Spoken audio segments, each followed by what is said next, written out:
in this game, we heard a lot of erupting because the score was pretty big. It was a big score, a big deficit in this game. Not surprising at all that people started showing up early because the score, Eagles ran away with it from the start. All right, we know the celebrations are on Broad Street, and we know they're on Bourbon Street, too. For that, let's go to Miguel Martinez-Vai live in New Orleans. Hey, Miguel. Hey guys, wow, what a magical night. And take a look behind me here on the field, the Superdome, Super Bowl champions, the Eagles logo there next to the Lombardi Trophy. This is so different. You can actually see Jalen with the trophy over there. So it's a magical atmosphere out here. It's been absolutely electric, incredible. As we say, the Eagles fans, they travel well. They make every game feel like a home game. But because of the score difference, this game, we felt good. We felt energetic. Actually, throughout the Super Bowl, I kept hearing just chants, the E-A-G-L-E-S. It would echo from corner to corner, from different part to different part. I want to introduce you to some of my friends here. Now, we got the Kevins who dressed up because this is a formal event. Talk to me about, these are lucky too. Well, first I'd like to thank New Orleans for throwing an awesome party, guys. That was awesome. Once in a lifetime event. Well, once in a lifetime, but you guys, this is twice in a lifetime for you. Talk to me about that. Do you understand what it means right now? I mean, people are happy. People are happy. Minneapolis, we had a great time. I'm telling you right now, this is awesome to be here, to be with all these fans, and to just witness greatness. Yeah, and hearing this moment here, on second time, seeing the second Eagles win, this time though, in a full vindication arc. Talk to me about that. Well, listen, we didn't take these to Arizona, but we took them to Minnesota. And that means these are good luck, man. I love it. Well, all right, you keep those safe. Yeah, you keep those safe. Now, over here, again, we got a little swoop representation. How are you feeling, bud? I'm feeling fucking electric. I've never had in my life. It is electric. It's absolutely electric here. You feeling good? Listen, they can say what they want to say, but our quarterback, our running back, our coaching staff, and our fucking history, our freaking history, it's written in stone now. It's written in stone. I was there for 2017. I was there when we lost in the NFC Championship game against the Rams, Buccaneers. I was a young little tad. Now we're winning fucking the Cowboys. Who the fuck are we? A lot of emotion out here, a lot of excitement. Let me give you another look here at the field. We'll send it back to you guys with this look again. I just want to show you Caesar Superdome, Super Bowl champions, the Eagles logo there next to the Lombardi Trophy. It's a big night for Eagles fans everywhere. And the Eagles, they're taking over New Orleans as they have been all week, but the party's going to keep going tonight. I'll send it back to you guys. I can't imagine what it was like to be in there in the dome during the game when all of this was happening and to see them scoring so much early and often, Miguel.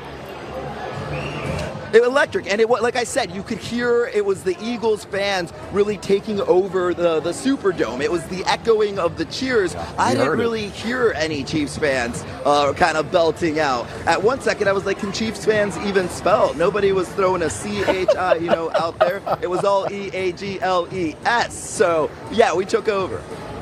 And I did hear that, that stadium, there were so many Eagles fans. They travel well. The Chiefs had won so many times. People might have been fatigued with that. And we know how well our Birds fans travel and will show up and show out as they do. That's exactly right. And actually, a lot of people, a lot of locals from New Orleans were telling me exactly that. The Chiefs, they've had their victory run. They wanted the Birds to win. That's exactly what we saw happen tonight. And what a win it was. I'd love to see the green confetti coming down, but of course remember the images of Jalen Hurts 2 years ago in the stadium in Arizona and the red confetti. Oh, Miguel has some confetti. Some of this. Bag it up and some of this. Yeah. You gonna bring some back for us? We got it. I mean, this is what we've been waiting for, right? Oh, that's so good. I have some confetti from the Super Bowl back in 2018, but nothing like the new fresh confetti because it's a whole new team right now. Good to see. That was smart for Miguel to speak that up. It's a great feeling out here, guys. All right, Miguel, thank you. Now here we have the owner of the Eagles, Jeffrey Lurie, holding up that Lombardi Trophy, celebrating the Eagles' second Super Bowl win. What a party.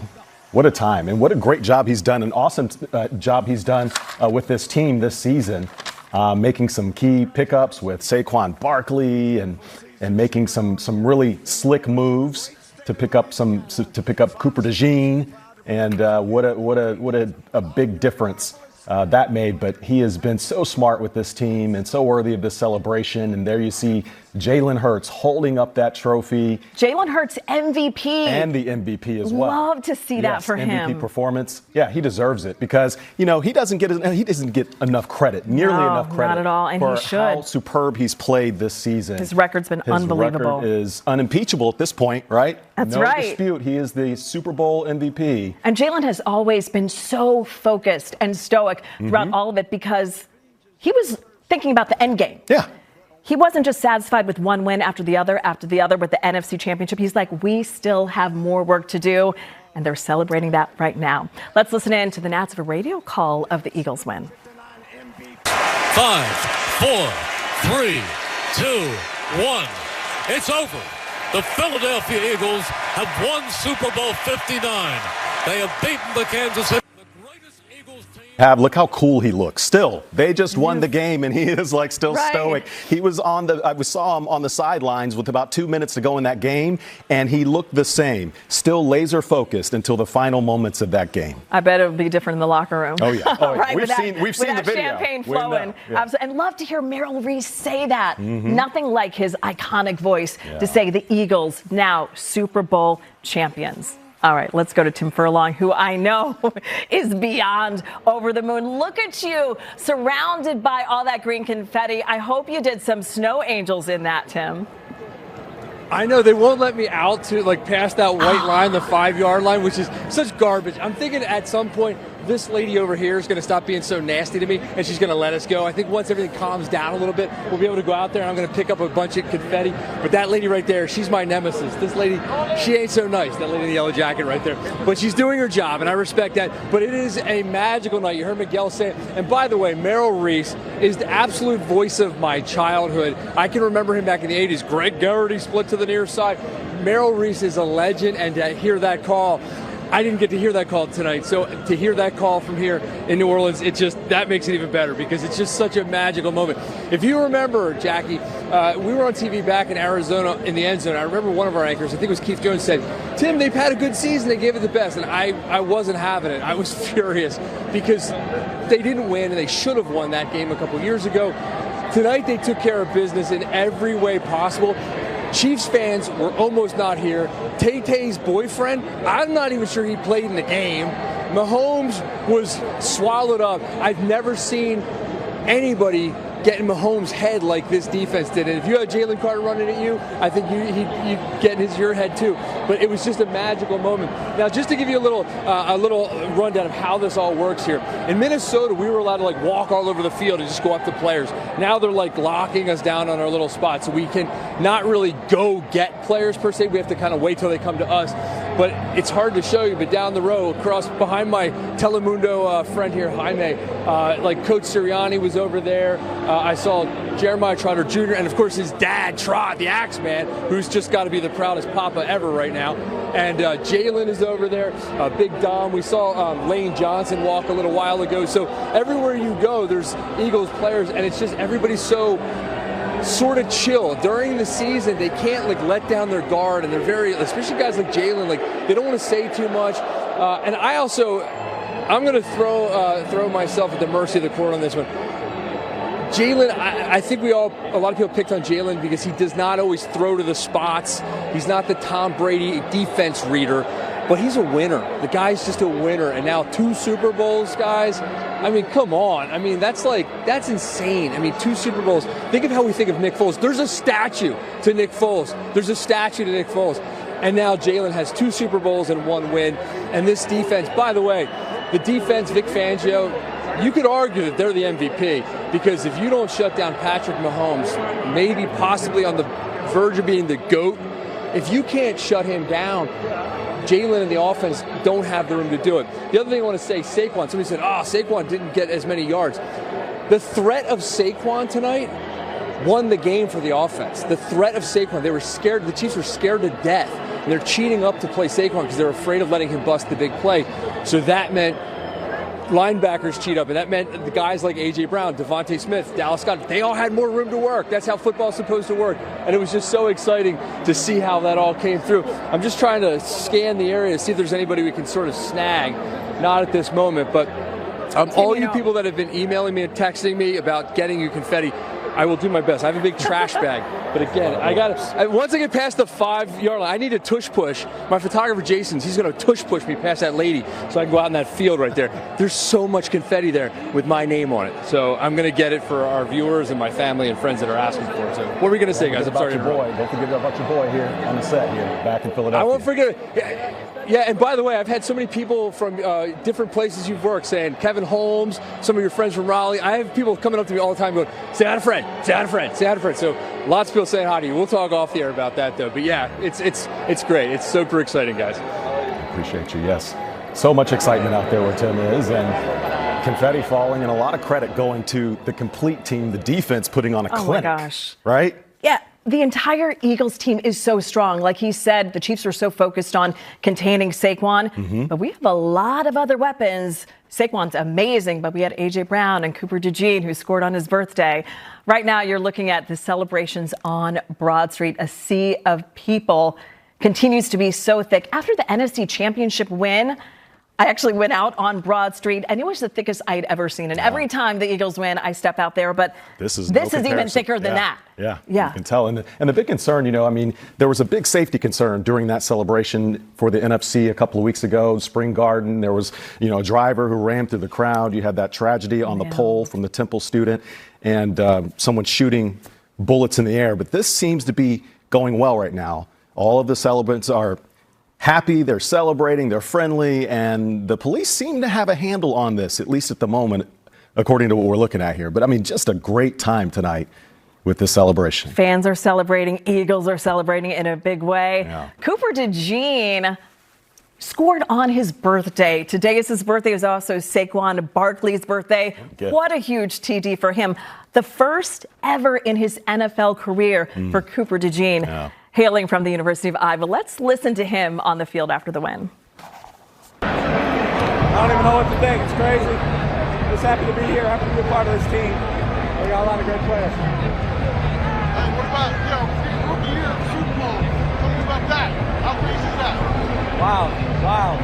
Just happy to be here. Happy to be a part of this team. It's awesome. What were you thinking when you kicked that off? What were you thinking? Take it back to the house. Score. How cool is this? How cool is this? Awesome. Is this a dream come true? Yeah, dream come true. Dream come true. It's awesome. And you remember how excited he was when they won that NFC Championship and they were going to the Super Bowl. It was like, Super Bowl, first season, rookie season. Here we go. What? And now you're a winner. Look at this rookie career for him. All right now let's go to Johnny Archer, again, live along Broad Street. Of course, we've been warning people, and so is the city, about climbing poles. We unfortunately are seeing that despite the dangers. Johnny, I know you're a little elevated above Broad Street. Yeah, so we're on the balcony at the Cambria Hotel at Broad and Locust, and as you can see, Jackie and Fred, people are not listening to the city. They are climbing the poles now, climbing the trees. We have two gentlemen on top of the newsstand here drinking the beer, and obviously saw from the NFC Championship that gentleman passed away after falling from the light pole, so we don't want to see something like that happen again. But as you can see, people are not heeding the warning and not being cautious and not celebrating in a safe way. You're seeing a couple people climb that same light pole there. Obviously a very dangerous situation, and as we saw from the last time, a deadly situation. I will say about 15 minutes ago, Philadelphia police got on the PA system and asked the people to start dispersing from Broad Street. But as you can see, people really aren't listening. Here, you can hear them on the PA system right now. They're asking pedestrians to disperse the area off of Broad Street. They started doing that about 15 minutes ago, but there are thousands upon thousands of people still out on Broad Street. Fred and Jackie. Johnny Archer, thank you. More coverage of the Super Bowl championship Philadelphia Eagles next on NBC 10 News at 11. NBC 10 breaking news.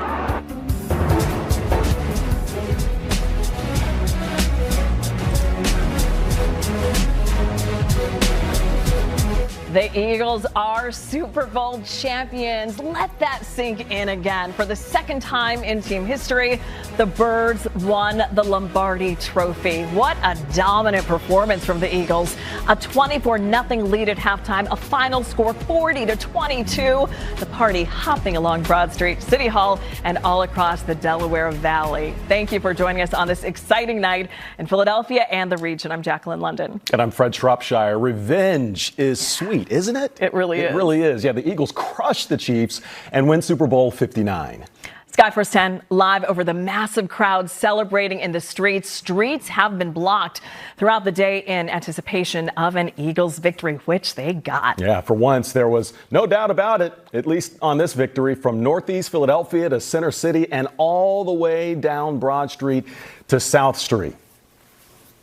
3rd and 16, Mahomes rolling out, looking, firing, intercepted, picked up by Cooper DeJean, gets a block, DeJean is in, touchdown. And you can't talk about this game without talking about Cooper, right? Happy birthday, by the way, to Cooper DeJean. The rookie turned 22 years old and made the biggest play of his career. Coop with the pick six you just saw there to give the Birds a 17-point lead in the second quarter. Crazy. I don't even know what to think. It's crazy. Just happy to be here. Happy to be a part of this team. We got a lot of great players. Take that, three-peat. Patrick Mahomes' expression said it all. Oh, yeah, a little pout from Patrick. He was not alone. Travis Kelce just can't believe it. Look at him grabbing his head. What is going on? A blank space by the tight end on the reception column. He had 0 catches in the first half for the first time in his career. Yeah, he's shocked. The Eagles scored 40 points, but the defense put on one of the best performances in Super Bowl history. It was a whole sack attack. 6 sacks on Patrick Mahomes. Yeah, take that. A clinic around here. Yeah, NBC 10 is the official TV station of the Eagles, and we have live coverage from New Orleans to all across the region here. I mean, just a huge celebration when you look at Broad Street and everywhere in between. Let's start near Center City, near City Hall, with Aaron Baskerville, who was just basking in the glow and the celebration. And looks like, what's happening right there, Aaron? Not in the right position, Aaron. Guys, I just wanted to show you. Yeah, they have taken down 2 poles. Wow. That's a light post right there, you can see. And they have been carrying it through the crowd over here and just kind of carrying it around. Kind of like how after you win a game in college and you take down the goalposts. And, you know, you've heard them do that, but obviously this is a live picture that you can see. I mean, this is, for the most part, I mean, like I'm saying, people have been peaceful. They've been in a very good mood, but just in the last 5 minutes, they've started to take down the light posts. And as you can see, they are parading it down Broad Street towards the other end. But, you know, it's been great. I mean, it's been peaceful. People have been you know, normal and enjoying what it should be when you win a Super Bowl in the city. And yeah, just quickly, how you feeling tonight? I was on 6 last week. Now I'm on 10 this week. How do you feel? I want to cry right now. I'm not gonna lie. It's the best feeling since 2017. Like, just go Birds, man. Just keep it going. And what about the scene here with so many fans out here enjoying themselves? It's crazy. Like, they just took 2 street signs down. I don't know how they did it, but they took 2 street signs down. They might take down another one. I don't know. They're working on that. I appreciate you. So, you know, we're kind of hunkered down over here, kind of to give you an example of where we are. We're at City Hall, Broad, over here. And, you know, for the most part, it's been great. There's been a lot of Go Birds, of course. As I've said earlier, it's kind of like July 4th out here with the amount of fireworks that continue to go off. But they continue parading around that light post. Unfortunately, folks aren't heeding the mayor's call to stay off of them as people continue to climb them. Hopefully they get down from them safely. But also as well, if you look down, that's the view down Broad the other way. You can see a whole bunch of people standing on top of what are garbage trucks that help kind of control the crowd somewhat. But you can just see that that mass of people, Eagles fans, as far as the eye can see, probably farther down there, way past where Johnny is at the hotel in his balcony. But let's be honest, it's kind of hard to describe exactly what's going on. But there's a lot of excitement. Hey, look over here. Show over there. As you can see over there, I don't know if you can see, there's people holding flares up there. There's been music playing. There's been fireworks over there as well. So there's another gathering of folks. We know the unofficial theme song for the team, Blow the Whistle. We've heard that 1,000 times as well out here. People coming out here with their own speakers and stuff. But as you can see also, there's a lot of officers surrounding the area here. They're behind the blockade over here. But I don't know if you can hear that. I'm hearing a large rumbling sound, almost like, sounds like like a motorcycle or something like that coming, which we haven't heard before. So I don't know if somehow, some way a motorcycle got over there, but which they're bringing them in, it looks like. So if you can see over there, you can see where the officers now is trying to kind of move some folks the opposite way. So obviously this is a new development over there, but yeah, people are going to continue to hang out and have a good time. Let's send it back to you guys. All right, Aaron, Baskerville live there in Center City. We want to go now to NBC 10's Lauren Mayk. Lauren, we just saw people tearing down street signs where Aaron was, and you have a lot of law enforcement where you are now. What are you seeing and hearing right now? Yeah, Fred, this may be the rumbling sound that Aaron was just talking about. We are seeing a stream of law enforcement coming through here. We're on the north side of City Hall right now. There has been a motorcycle contingent, both Pennsylvania Highway Patrol, Philadelphia Police, and also some of the suburban agencies as well, who we knew were sending in help for the Philadelphia Police. So that's what we are seeing cutting through this area. You also see a long string of police vehicles. So we've seen the motorcycles, they came first, then the vehicles that are coming here, and there's still quite a string of them. I can't even see the end of it down here, heading down there. What they are doing right now is they're sort of cutting through the crowd that has gathered on the north side of City Hall. There are gates towards the other building over here, and there was sort of a space anyway, the way people were gathering, but they are just cutting right through that. We haven't seen them telling people to move at this point in terms of telling people to go home, but certainly this is preventing people from being all clustered together. It's sort of cutting them in half. It's not exactly clear where they are heading at this point, but there are a lot of them. Certainly out here, though, happy fans who are celebrating as well. They wanted to come out here and be part of this celebration. They are part of this celebration, but law enforcement here as well to try to keep a handle on things. Right here, this is the Highway Patrol from the Philadelphia Police. And as we said, multiple agencies here. That's the sound, I think, that Aaron was hearing from across the way. Guys, you can see they're sort of stopped right now, but there is a long, long line of them to come. Guys, back to you. It's important for them to try to disperse that crowd or eliminate what we saw with Aaron Baskerville's live shot and a pole coming down, creating a very dangerous situation where potential harm could come. Lauren Mayk getting a lot of new friends, courtesy of our camera and light, which always attracts attention. Lauren Mayk on the north side of City Hall in Center City. Police trying to break up the crowds that are still arriving. Yeah, they look pretty happy out there, but as you said, they can bring harm by bringing things down. Let's go now to Johnny Archer, who is live along Broad Street with a bird's eye view. Johnny, I know you're seeing a lot of these police officers move in from your vantage point. Yeah, so about 15 minutes ago, Fred, over the public announcement system, the Philadelphia Police started to ask people, or not ask, ordered people to disperse off Broad Street. But as you can see, people are not listening. There's still thousands of people in the middle of Broad Street. obviously in a celebratory mood, but as you can see from our vantage point from the balcony of the Cambria Hotel at Broad and Locust, there are people that have been climbing trees. As you see in the video right here, there was actually 2 people on that light post right next to it, or that street lamp right next to it. And then to the right of that gentleman, there's a guy standing on a newsstand. So we all know what happened during the NFC Championship. Unfortunately, that Temple University student passed away after falling when he fell off the light post. So very dangerous situation there. But for the majority of people, things have been fine, and everybody is in a happy mood, after winning the Super Bowl. But I think you're going to start to see the Philadelphia police start to move in and start to disperse some of these people off of Broad Street. I will say, where you're looking right now, it is a little bit more clear. We're seeing pockets of the actual street starting to open up. About 15, 20 minutes ago, this was just a sea of green and Philadelphia Eagles fans. But as you can see, there's still a lot of people out here.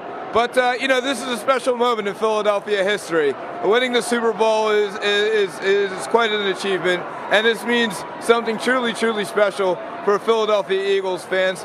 Like I said before, Fred and Jackie, this is probably the most passionate and loyal fan base of any organization, not just in the country, but probably in the world. One of the most loyal fan bases that any sports organization could ask for. These fans are with the team through thick and thin, but this team just had such a dominant season this year, and then to cap it off, the Super Bowl was just a dominant performance against the Kansas City Chiefs, and you have to give it up to the defense as well. They just had an incredible, incredible game tonight. But here we are, we're out here on Broad Street, just like typical fashion, any big sporting event win, we are out here. And I shared that story before about when I was a student at Temple University in 2008 when the Philadelphia Phillies won the World Series. There was just something that naturally, instinctively told us to come to Broad Street and down to City Hall, and now that's just tradition. And here we are out on Broad Street celebrating Super Bowl 59, world champions, the Philadelphia Eagles. We'll send it back to you in the studio. Yeah, Johnny Archer live along Broad Street there with the bird's eye view. I mean, this has to be the biggest win in Eagles franchise history, not only because it's a Super Bowl, but because of the margin of victory. Right, 2-time Super Bowl champions, and they did not want a repeat of 2 years ago when the score was much too close, and KC won by a field goal. No, they ran away with it from the start. Let's go to John Clark, right there where it was happening in the stadium. Can you believe this, John? What a win. It is unbelievable, and I got to tell you, from talking to the Eagles players celebrating on the field, the defense felt this game would not be close. You're talking about Patrick Mahomes, Andy Reid, they're going for a three-peat, and the defense thought this game isn't even going to be close. And I want to show you all of the Eagles fans here. Take a look at the banner up here, Super Bowl champions. They were ready to go. Eagles fans are sticking around here. They're all around here at the Superdome. And you come over here, everybody is still here. It's Mardi Gras here in New Orleans. Eagles fans making the trip. They took over the Superdome, and I got to tell you, they absolutely dominated one of the greatest quarterbacks in the game. They intercepted Patrick Mahomes twice. They sacked him 6 times, and it wasn't even close. And the thing guys are telling me on the field is this is a selfless team. Everybody plays for the team, not their stats, not their personal goals. They play for the team. And I caught up with the architect of this complete team, best team in the NFL, Howie Roseman. All right, we are here with Howie Roseman. My goodness, a complete team. How proud are you of everybody, the way they locked in? I think that's the exact right way to say it, John. I'm really proud of our players, our coaches, our staff. Can't wait to get back to Philadelphia with that trophy again. Yeah, again. And you put together an incredible roster, but it also takes guys being unselfish. And they all just said, even on the defensive front, unselfish play, not going for sacks. How proud are you of that part of this team? Yeah, I'm incredibly proud of Coach Sirianni. You know, what he goes through, and I work with him every day, and he's a special guy. And he has this saying, you can't be great without the greatness of others. And I think that's our team. You know, that saying, certainly I can't play, I can't call the plays, so I can't be a world champion unless those guys execute. And so I think this is for our city. You know, when you do it once, sometimes people think it's a fluke. When you do it twice, they can't take it away from you, brother. Final question for you. 5 years ago, you drafted Jalen Hurts in the second round. Did you honestly envision that this could happen, Jalen leading this team to a Super Bowl? Yeah, you know, when you draft quarterbacks, that's all you think about. You know, you think about them being world champions, and I'm happy for him. I'm proud of him. All of us, everyone on this team has stories of determination, persistence, being questioned, and being a world champion. You want to tell Philadelphia something? Can't wait to get home with the trophy. So that is Howie Roseman, and Eagles fans have been serenading the players as they leave the field here. And this is pretty incredible historically for the Eagles to win a second Super Bowl. There's 4 players on this Eagles team, Lane Johnson, Brandon Graham, Jake Elliott, and Rick Lovato, who become the first Philly pro athletes in 50 years since the Flyers in the 70s to win multiple championships. So now the Eagles are one of 15 franchises in the NFL with 2 or more Super Bowls. And this roster is one of the best we have seen. A totally complete roster. And Jalen Hurts showed all of the doubters that he is one of the elite quarterbacks. And now he is a part of Super Bowl history and NFL history. And of course, even after the Eagles win their second Super Bowl, they're doing Dallas stinks chants. That is the Philadelphia fan. And they took over the Superdome here. And we're bringing the trophy back to Philadelphia. There's going to be a parade on Broad Street, maybe Wednesday, maybe Thursday, maybe Friday, but probably Thursday. The parade is coming to Broad Street. Back to you. I love it for those guys. I love it for those guys on the roster, right? And John, Jalen has had a screensaver on his phone of a picture from 2 years ago when he was walking off the field after they lost with the red and yellow confetti coming down. And he still had that screensaver on his phone. Motivation. And you were there in Arizona, John, 2 years ago when that red confetti was coming down. So, yeah, they were pushing for a different vibe this year. And, boy, did they get it. Absolutely. Absolutely. And Dallas Goedert told me, all of them, especially him, he did not want to feel that pain again. Walking off that field knowing you could have won the Super Bowl. And this team was on a mission. This team was really on a mission to not only win the Super Bowl, beat the Chiefs, avenge that loss, and they got it done. And you had some new players come into this team this year that jumped right on board with that mission statement of winning the Super Bowl. I'm John Clark. We'll go get more interviews for you. Back to you in Philly. All right. John, thank you. Let's listen in now to Jalen Hurts, the MVP of the Super Bowl. It's been a long journey. It's been a journey of ups and downs and highs and lows, and I've always stayed true to it in the end, and having this vision of just being the best that I can be, and that evolving over time into this desire and this flame inside to win. And you don't do great things without the guys around you. So the effort, the work, always leaning on that, trusting in that, and trusting the process, and staying the course, and sticking to the script.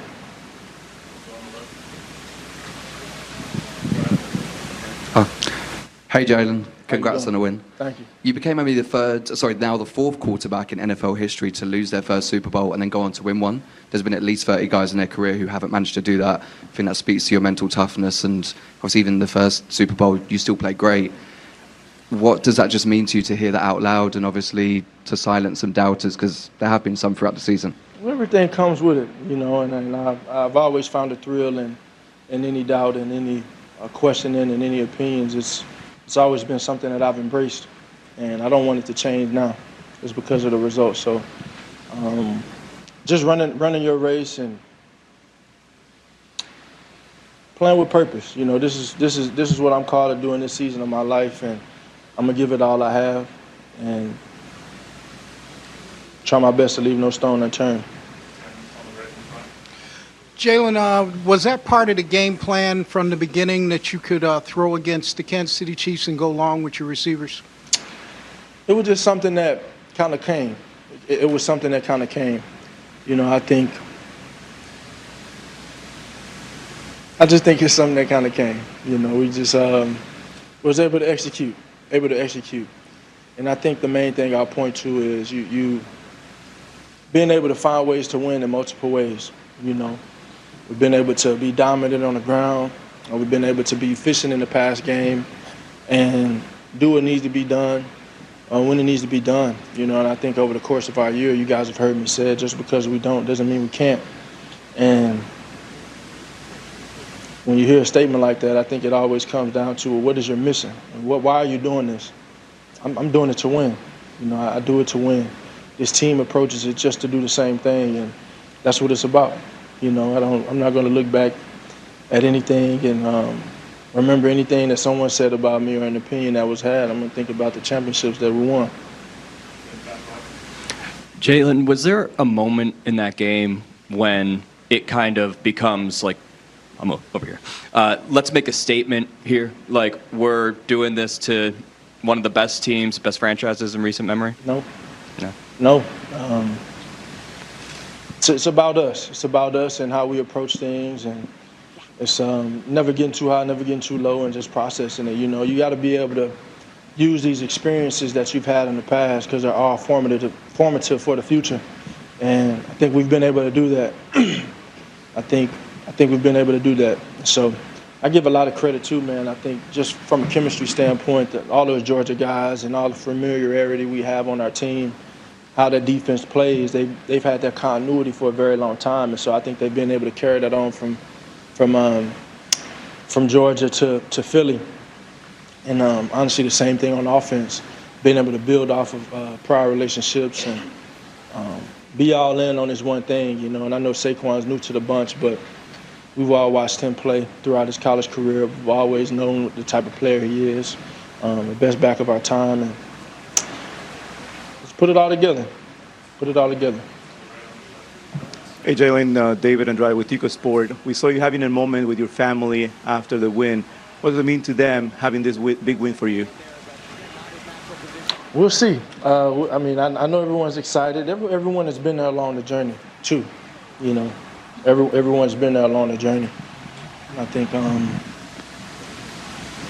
it's been a ride. It's been a fun ride, and I've embraced every step. I took great pride in never backing down from a challenge.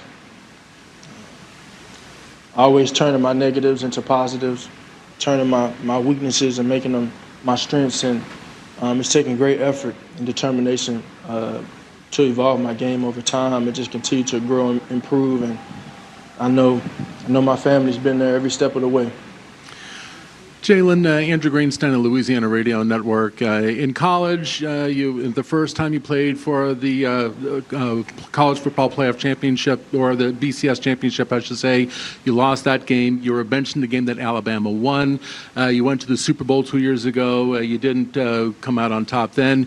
You finally come out on top now. Just talk about the perseverance. You were talking about your ups and downs earlier in this press conference.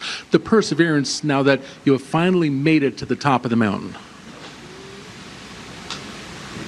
It's not normal. So it's been a very unprecedented journey, and the journey's, it's always the beginning until it's the end. And I think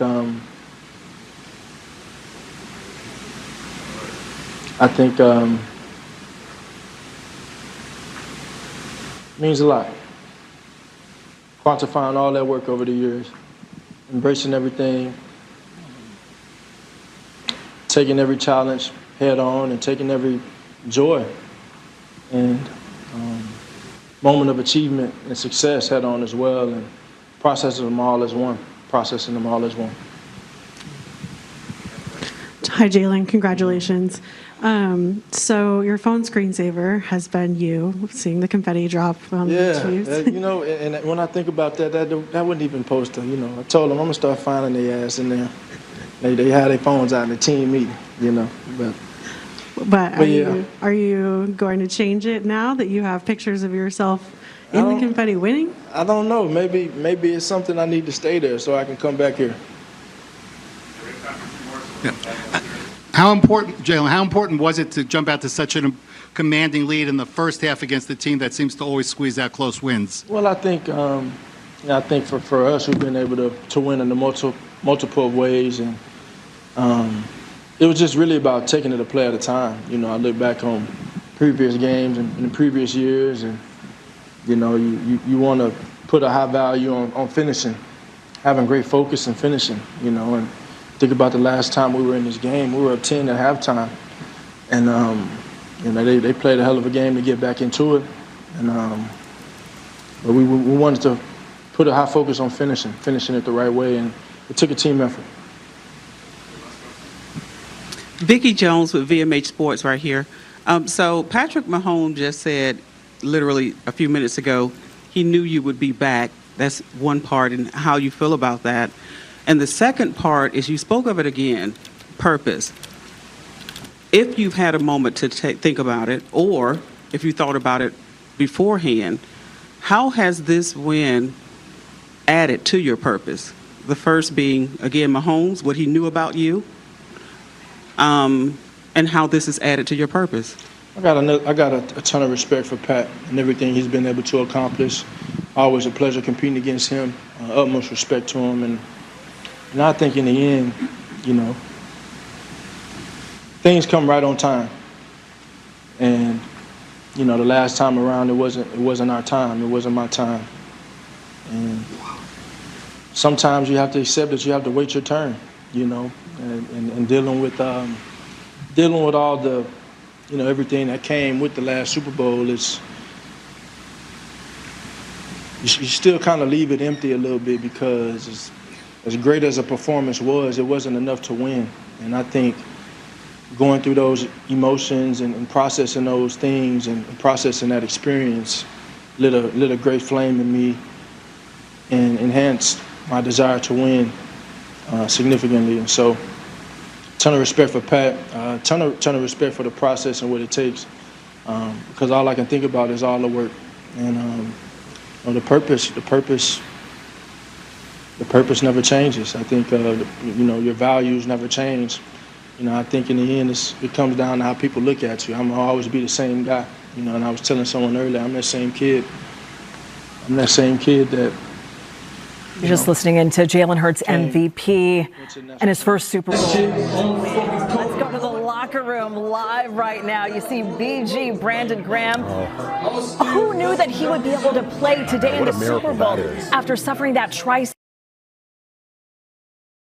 Because we know when that champagne starts to pop, the eyes start to burn.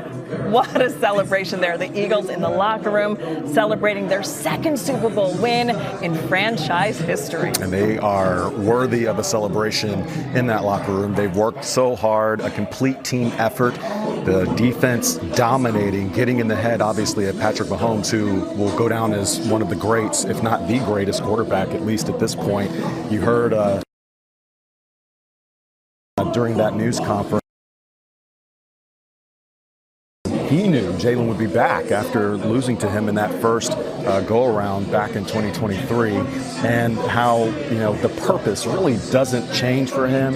He keeps the same mentality with never getting too high, never getting too low. You saw his temperament throughout that news conference. He is still consistently in his skin in the moment, but he did crack a smile when he was asked about his family.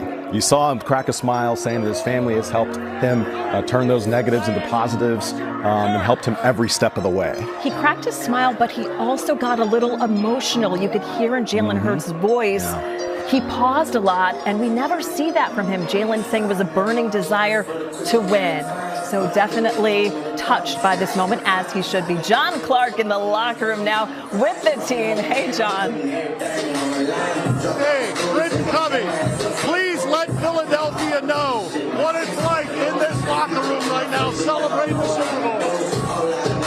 You can't even hear. I'm telling you, there's nothing better than celebrating with people you love. You feel the brotherhood. This team was unique.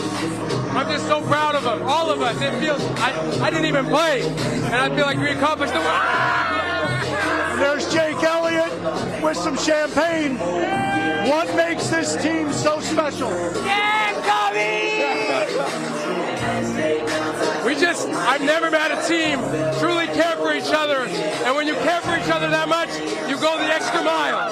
You go the extra mile, baby. Wow! How locked in was this team going into the Super Bowl? We didn't let any emotion get to us. we focused because Lane told us, focus on execution, let that drive the emotion, not the other way around. And I really think that was the difference.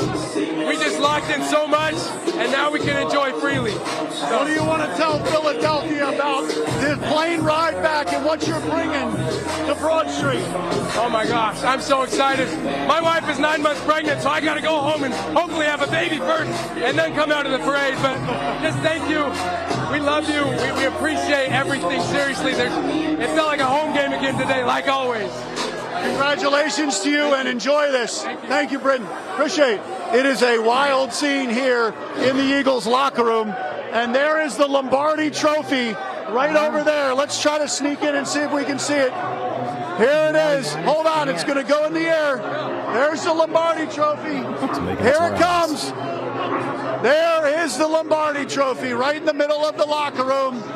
And they're passing it around. They each have an opportunity to hold that Lombardi Trophy. There's a lot of beer and champagne on it, so I don't know if you want to kiss it, but the Lombardi Trophy is being shared by the Eagles players. A lot of pictures with that Lombardi Trophy. And you saw the joy from Britton Covey. We've got A.J. Brown and some of the Eagles right here dancing, and they've worked their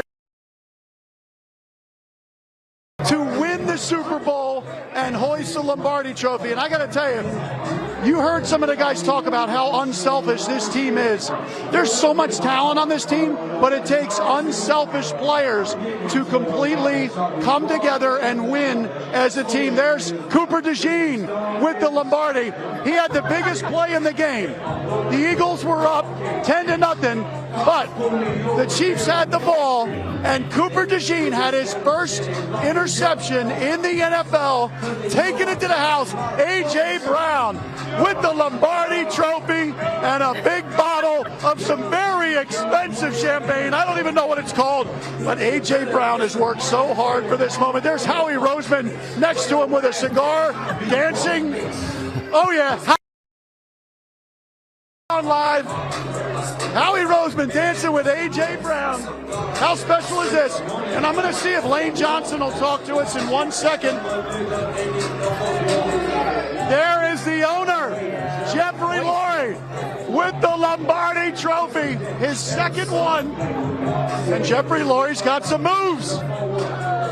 There it is. How special is that? The owner is dancing here with his players, and he's getting down. He's got some moves. Jeffrey Lurie says he is obsessed with winning Super Bowls, and there is the Lombardi Trophy in the victorious Eagles locker room. An amazing scene in here. You know, I thought the Phillies had some good celebrations. This is right up there with the Phillies celebrating their World Series in 2008. Let me see if I could ask Jeffrey Lurie.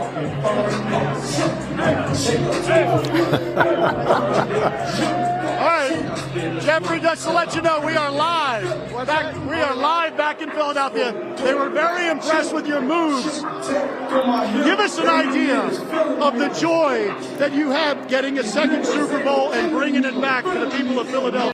We have the best fans in the world, and our players, our whole staff is unbelievable. Howie, Nick, everybody's so unselfish. However, the biggest joy is delivering another world championship to Philadelphia and Eagles fans around the globe. It's unbelievable, and they deserve it. You're one of the few owners in NFL history to win multiple Super Bowls with different quarterbacks, different coaches. Tell me about the job that Howie Roseman did with you building this complete roster. You know, I think Howie, we all have a vision of what it takes. Howie executes at an unbelievable level. And you got to love your team, love your franchise, and then you do everything possible to be world champions. I asked Howie this earlier. When you drafted Jalen Hurts, could you have pictured this moment, Super Bowl MVP? Absolutely. We were obsessed with getting Jalen. We saw his potential, and exactly the way it would be. Honestly, the guy is very special. He's got the clutch gene. All right, to wrap this up, what do you want to tell Philadelphia Philadelphia. They're all watching. I love you, Philly. I love our fans. And you're world champion again. Well, he is having so much fun right now. They may party till the parade. I'll send it back to you so I can start the hearing. Right. Where are your goggles, John? I feel like I need to see with some goggles on because we know that champagne can burn the eyes. We always know how lit the locker room is by how wet he is, how much champagne he has. I learned my lesson. That is C.J. Gardner-Johnson. J. Gardner-Johnson right there. What a story he is. He went to the Super Bowl with the Eagles 2 years ago. He didn't get over the hump, and then he left for Detroit. And then he came back and now gets that Super Bowl in his second time with the Eagles. And he played here in New Orleans, was drafted by the Saints. And now he's got his Lombardi trophy. I don't think he's going to let it go. He is dancing with it like a +2 at a dance. +1, actually, but there it is, the Lombardi trophy. And these guys are like little kids passing this trophy around. They dream of this when they're playing in the backyard with their friends. And then for the Philadelphia Eagles and some of the injured players like Ben Van Sumeren right now kissing the Lombardi trophy. He was lost for the season with an injury, but he is here with them and giving everything that he has. Hey Ben, can we ask you a quick question? Ernie, come on over here real quick. How incredible is this team? Nick Sirianni spoke about wanting everybody to still be involved, even if you're injured. Hey, it means everything to me. I gave my body for this team. I love this team. I love Philadelphia. And to be a part of this is incredible. All I wanted just to, run it back next year and be healthy and do my thing, but this is amazing. And how about the unselfishness of this Eagles team? Everybody's unselfish. I've never been around a team with this chemistry. Everybody's connected. Everybody loves one another, and I'm just so happy for this team. Congratulations. Thank you very much. All right. Should I send it back to you, or you want to hang here in the locker room? All right, we're going to send it back to you. We'll be back with more fun in the locker room. John having fun in the locker room. We'll definitely check in with him again. All I can think about is Saquon Barkley and DeJean. This is their birthday, and this is how they're celebrating. How awesome is that? What an incredible birthday celebration. Yeah. Redemption indeed. Right now, let's go to Deanna Durante in Fort Washington, Montgomery County. Deanna, over the last few weeks, I've heard you talk about for the fans who grew up here in the 70s, 80s, 90s, early 2000s, it was tough. These fans just wanted a win and hard fought decades and decades of that desire. And now tonight,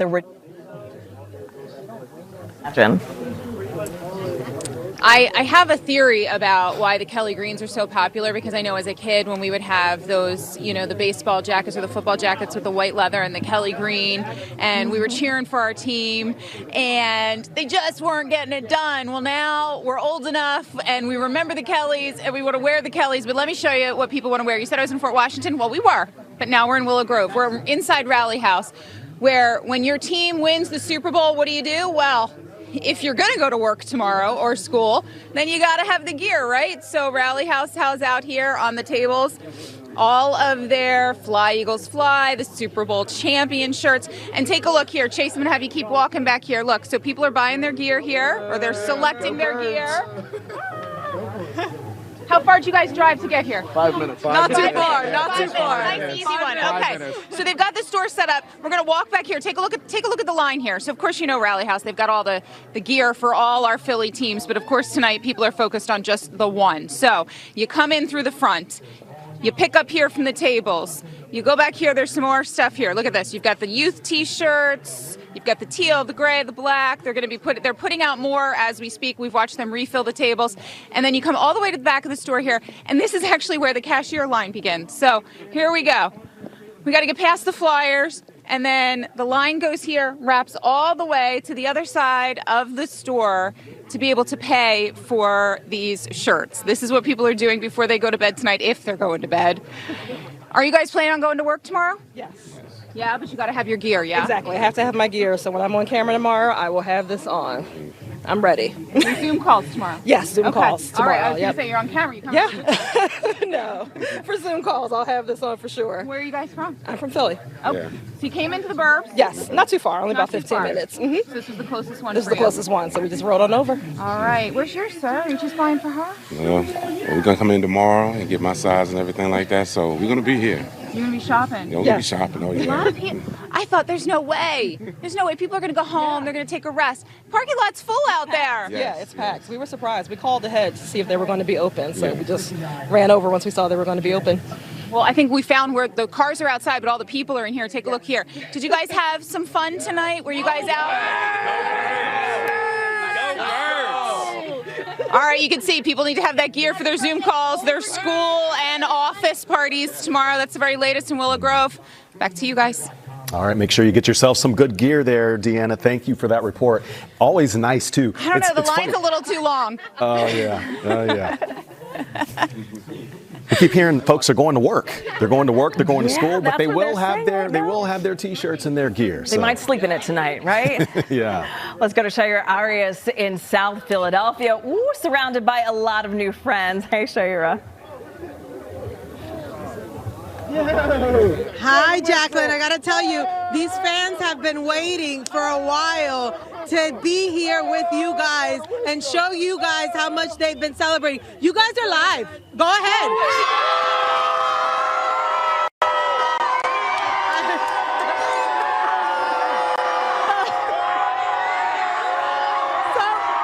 We have little kids.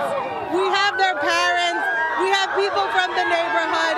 We were here 2 weeks ago. We were here when we saw the win for the NFC Championship, and we're seeing a lot of familiar faces. We're right in the intersection of Broad and Porter, and like I said, it is just chaotic. People are so happy, so excited. Go ahead, go ahead.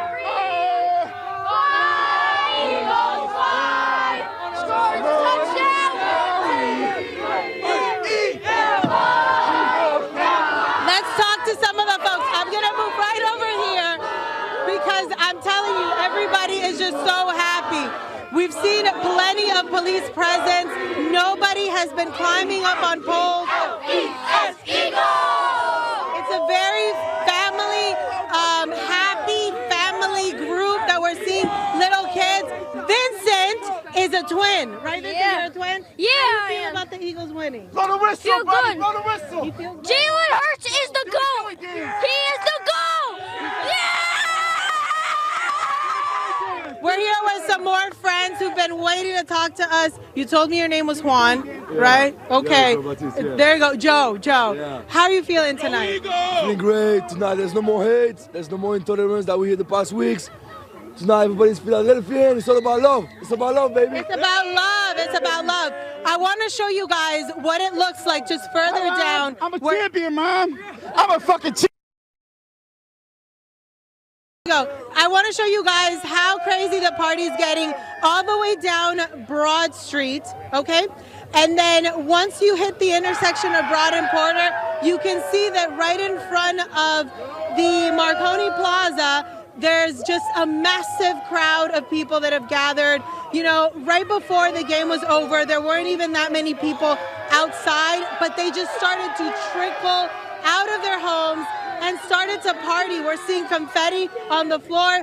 There's a lot of excitement, a lot of people moving up north to hit City Hall, but a lot of people also just partying right here in front of Marconi Plaza. For the meantime, I'm going to send it back to you guys in the studio. But as you can see, if you are a fan of the Phillies or you live in Philadelphia, you're not sleeping tonight, you're celebrating. No sleep tonight. All celebration, all good. And as one of the guys you interviewed said, nothing but love. Nothing but love in this celebration. Live in South Philly, thank you.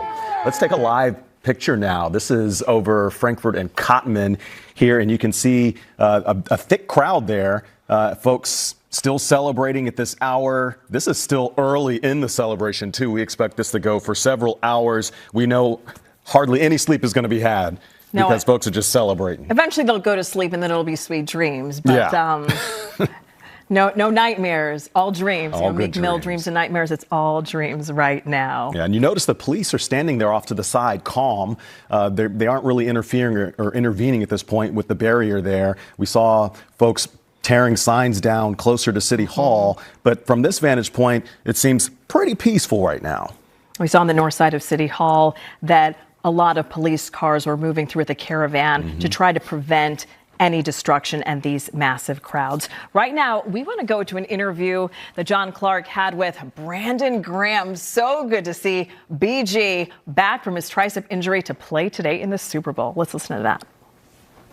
Brandon Graham, the performance of the defensive line. I don't think you blitzed one time and you got relentless pressure. Did you envision this? Yes. I mean, I knew we've been working all off season. We've been working every day. I'm about to come right now. I've been trying. But, man, I've just been enjoying the whole week. The guys were so focused. Everybody wanted it, and I'm so happy that we finally got there. To think about your story going through Tom Brady and Patrick Mahomes to win 2 Super Bowls. Man, how impressive is that? Hey, you got to go against the best in order for it to really count. Everybody can't take this away because we went against a guy that was going for a three-peat. He took one from us early the first time. This time around, we just made sure we was more focused than we was the last time. You and 3 others on this team. You're the first to win multiple championships in Philly in 50 years. How meaningful is that for you and the city? It's very meaningful because, shoot, them are the only 2 that I ever got in my career. 2 championships, and Philly got 2. I'm glad we can do it together, and I can't wait to celebrate with y'all back at home, baby. ELGSE, or whatever she said. You know, that's what she said. But I'm going to say it right. EAGLES, Eagles! You're coming back, aren't you? Hey, let me tell you this. I ain't there yet, but just know, Philly, I'm about to celebrate crazy with y'all. Hey. Now when you misspell Eagles, you can blame the mayor, I guess? It's just an ode to Mayor Parker. Yeah, exactly. okay. That's what that was.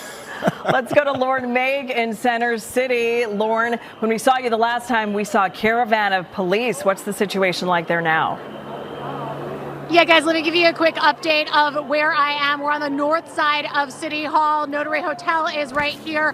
The courthouse is right in front of me over here. And we did see that caravan of both motorcycles and police vehicles coming through here. People were dispersing a bit, but they seem to be kind of filling in again. As you can see, a lot of happy people still celebrating. We have also seen, though, one of the things we've been seeing in this area. Let me step out of the way so you can see the excitement that we have been seeing first.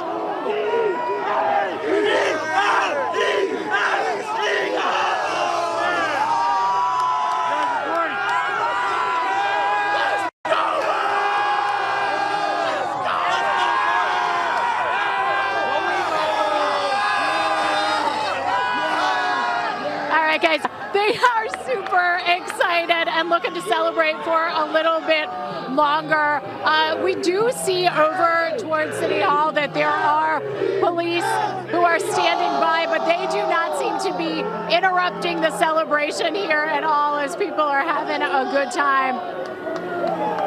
I can tell you some of the other stuff we've been seeing out here, though, are fireworks coming from somewhere in the crowd. We've seen them in 2 places. What you're looking at now, guys, I got to tell you, this has filled in a lot more. About in the past half hour, this has actually started to fill in a lot more.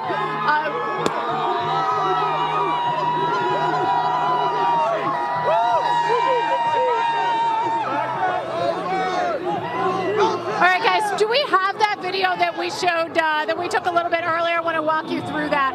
I want to bring you up to speed on something that we saw a little while ago, and this was one of the things that has had law enforcement concerned. We actually saw people carrying a pole, a street pole, through the area here over alongside the courthouse. They were carrying it down the street. We don't know exactly where that pole came from or how it came down, but certainly that's not how you're supposed to be seeing it tonight. So that's one of the things that law enforcement has been concerned about. They certainly want celebrations like this. They want people to have a great time and to celebrate their Eagles, but they want them to do it in a safe way. So that's one of the things that has been a little bit concerning tonight. The other thing we have seen are fireworks in this area coming from street level, very low to the ground. As a matter of fact, if we can move you around a bit, we can show you some of the fireworks that we've been seeing across the way. I think we're blocked from showing you those right now. But there you go. You can see how low those are to the ground. It's a little far away from us here, but that was actually happening closer to us over towards the Macy's. And what you're looking at right now, that's down towards the Parkway. Those, you could see those fireworks coming up from ground level with smoke. We don't know exactly who is setting them off, but they are happening very low to the ground. So that's one of the other things we have our eyes on. We also have seen some people climbing poles. Again, another thing that people have been concerned about. But we also are seeing this area get much busier. When the law enforcement that we saw earlier, when they came through, people sort of cleared out for a while. That has changed. People are back in this area to have a good time. Take a listen.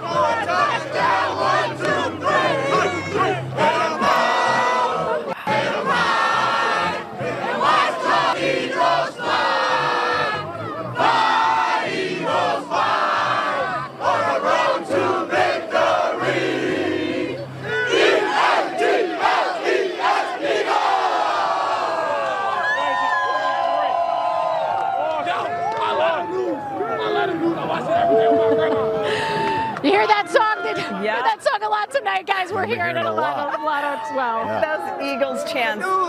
Get used to it. And so dangerous, Lauren, to see those light poles being carried. And we know you talk with city officials all the time, and they've worked so hard to emphasize the safety aspect of this and to grease the poles as a deterrent. But no one would have ever thought that they would have to secure the bolts on a light pole in addition to greasing it. Yeah. So we just can't emphasize the danger of that. And that's something we never imagined. Certainly a concern. Never imagined we would see anything like that. Hopefully they'll be safe. Lauren Mayk, thank you, on the north side of City Hall. And we've been getting a lot of reaction. You've heard reaction from fans on the ground on Broad Street, reaction from the players and the ownership, and everyone is reacting in the city too, Frances. Yeah, they're reacting on the ground. They're reacting, on this. I've been keeping track of it all. We're hearing, of course, people reacting to the Eagles becoming champions again in that dominant fashion. We're seeing the people on the ground reacting like we're saying. The Eagles, of course, congratulating their own team on the X platform. They shared this photo and they wrote, quote, "Super Bowl champions, this one's for you, Philly," end quote. And in true brotherly love fashion, the Sixers also shouting out the Eagles for their second Super Bowl win. And then we're hearing from the Phillies as well, sharing this post to congratulate the Birds, writing "Fly, Eagles, fly" with a couple of Eagles emojis. I'm so glad we have an emoji for this team. Me you know what I'm too. saying? And the Flyers, they have not congratulated the Eagles yet, but earlier they did tweet, "Go Birds, say it back." So we're sure they're also celebrating this full victory. It's so great to see all the teams coming together. It's encouraging for the other franchises. This is what a celebration in Philadelphia looks like. Yes. It was hard fought, and we were all watching this in the newsroom, and everyone was saying how close this game would be. For it to be a blowout, we couldn't believe it as we were watching we were it. nervous, right? I was like, this is going too well. It's going too well. I don't know, guys, but hey, it ended perfectly. Yeah. Frances Wang, thank you. Right now, as we're looking at some live images from Skyforce 10, we want to go to Brian Sheehan, who is in Philadelphia, who was at XFINITY Live with a huge celebration there. Brian, where are you now? With some excited Philadelphia Eagles fans. Peace out, What a win. What a win tonight. A lot of these fans were down at XFINITY Live earlier tonight, and as soon as the Eagles won, they flooded the streets, made their way up Broad Street. Some of them made their way all the way up to City Hall. Others decided to stop along the way. The crowds of people here. I mean, this is a Sunday night at what, almost noon? Noon. That's how long I've been out for. Almost midnight here on a Sunday night after an Eagles Super Bowl victory. People are honking their horns. People are hanging out of their cars. People are in the streets. It's been quite a celebration. I think we have some video of earlier tonight, shortly before the Eagles took that victory. Let's go ahead and show it to you.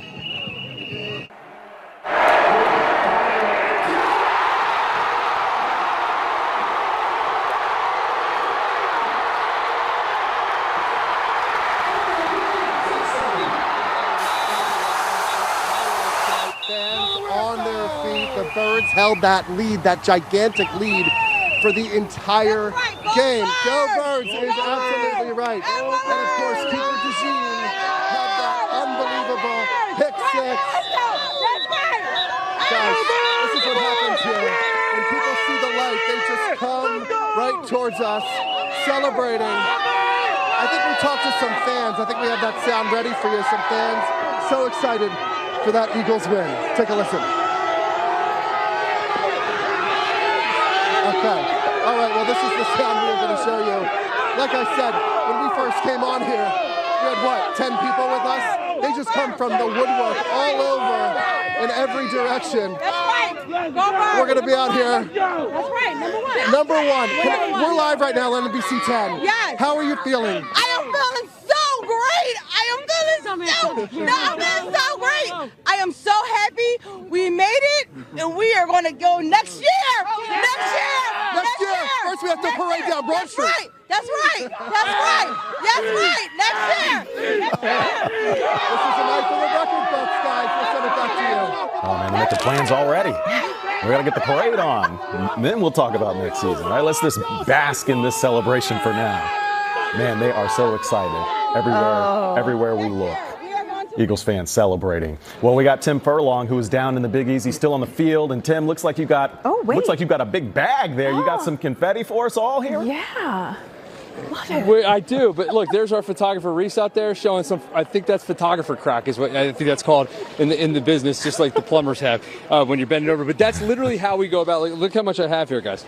Look, Jason, pan down their bag. Like it's hard to see in there, but I have a bunch of confetti in there. There you go. There you go. That's like 3D right there.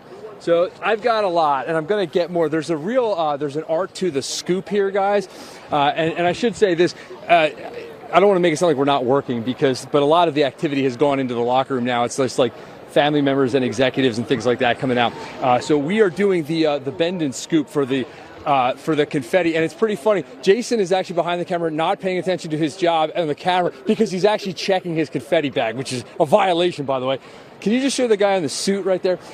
This is what we're talking about. Like, there are literally people in like very nice suits on their hands and knees and crouched down trying to get confetti and gather it up. And the key is, and my photographer Jason was really good at this, by the way. I learned a lot from him.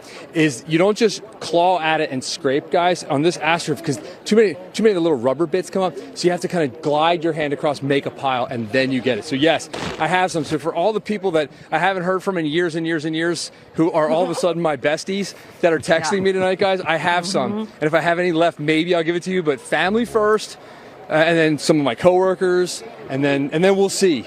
We'll see. So.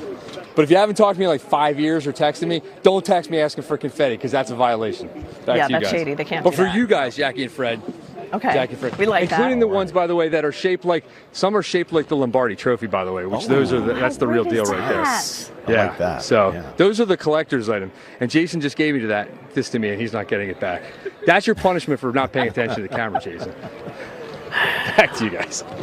So coveted, that confetti and some merch that says Eagles Super Bowl champions, both, right there at the top of the list. Tim Furlong, live in the Caesar Superdome in New Orleans, where it all went down. Thank you. Good to see you. All right, let's check in now with Aaron Baskerville, who is in Center City now, who is in the thick of it, has been in the thick of it since the very beginning of these celebrations, since they kicked off after this huge victory down in New Orleans. Hey guys, what are you seeing now, Aaron? As soon, can you hear me? As soon as the cameras go come by, I'm trying to get to my man with this statue. Come with me. Yo, I want you to, once we get through this crowd, I'm behind that. I'm gonna bring my man over here. I want to show you something real quickly. Yo, Ed, show this. He's going around with that eagle statue. He's just walking around the city with that, which is pretty funny. So he's getting some love right there. Doesn't look like everybody is calmed down at all, huh? So it's been like this. It's been pretty tame, to be honest. Pretty quiet, but there we go.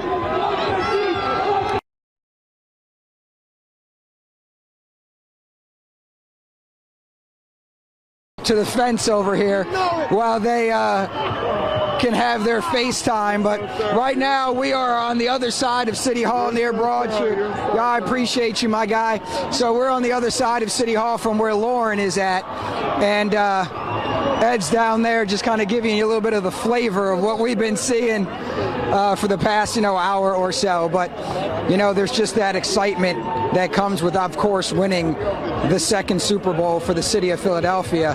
And this has been the gathering spot. You can see him taking a shot at the officers over there. A whole line of officers made their way through where we were standing about an hour ago or so, kind of cleared a path and got here. I can tell you, I heard you guys talking earlier about the light pole. I can tell you that police at least confiscated at least one light pole from the folks that were carrying it around, and they put it over there with them by City Hall. So I can tell you that at least. The fireworks continue going on. The signs are still here as well. And, once the folks get that jumping in front of the camera out of their system, then they just leave me alone to talk to you guys. Once again, the fireworks. There you go. Happy July 4th for a little bit. Give you a little bit of fireworks show right there. And check out my man right there, Ed, walking through with the birds. It almost looks like he knit that himself. You didn't knit that yourself, did you? Yeah, you crocheted it? Yeah. Go birds, go fire! There you go. My man crocheted himself a little Go Bird sign that he's carrying. It's hard to let that breathe. Kind of hard to explain exactly what you see here because there's just so much to see. You see a person walking around with a crocheted sign. You see a guy walking around with looks like a bronze eagle statue. You're seeing fireworks. You're seeing it's fun out here, guys, but it's, for the most part, it's been peaceful. Nope, we haven't seen anything out of the ordinary, so to speak. And just there you go, a little bit more fireworks. But Ed, over there, look on the ground over there. So you can see that's that confiscated light pole that we were talking about that they were carrying around. Police obviously did a great job, got that off the street so no one else can get hurt with that being carried around. So that's over there. And they're just standing guard here. We haven't seen them go into the crowd at all. They haven't had to move people out of the way, so that's a good sign. And they've just been watching the fireworks show. Ed, walk through with me. See if we can walk through the crowd, trying to just kind of give you more of a flavor over here. My man's got, sorry, do you think you're in New Orleans? We're live. You think you're in New Orleans? What, you just walking around with the little mummers? Mummers parade? Mummers. So you just see them.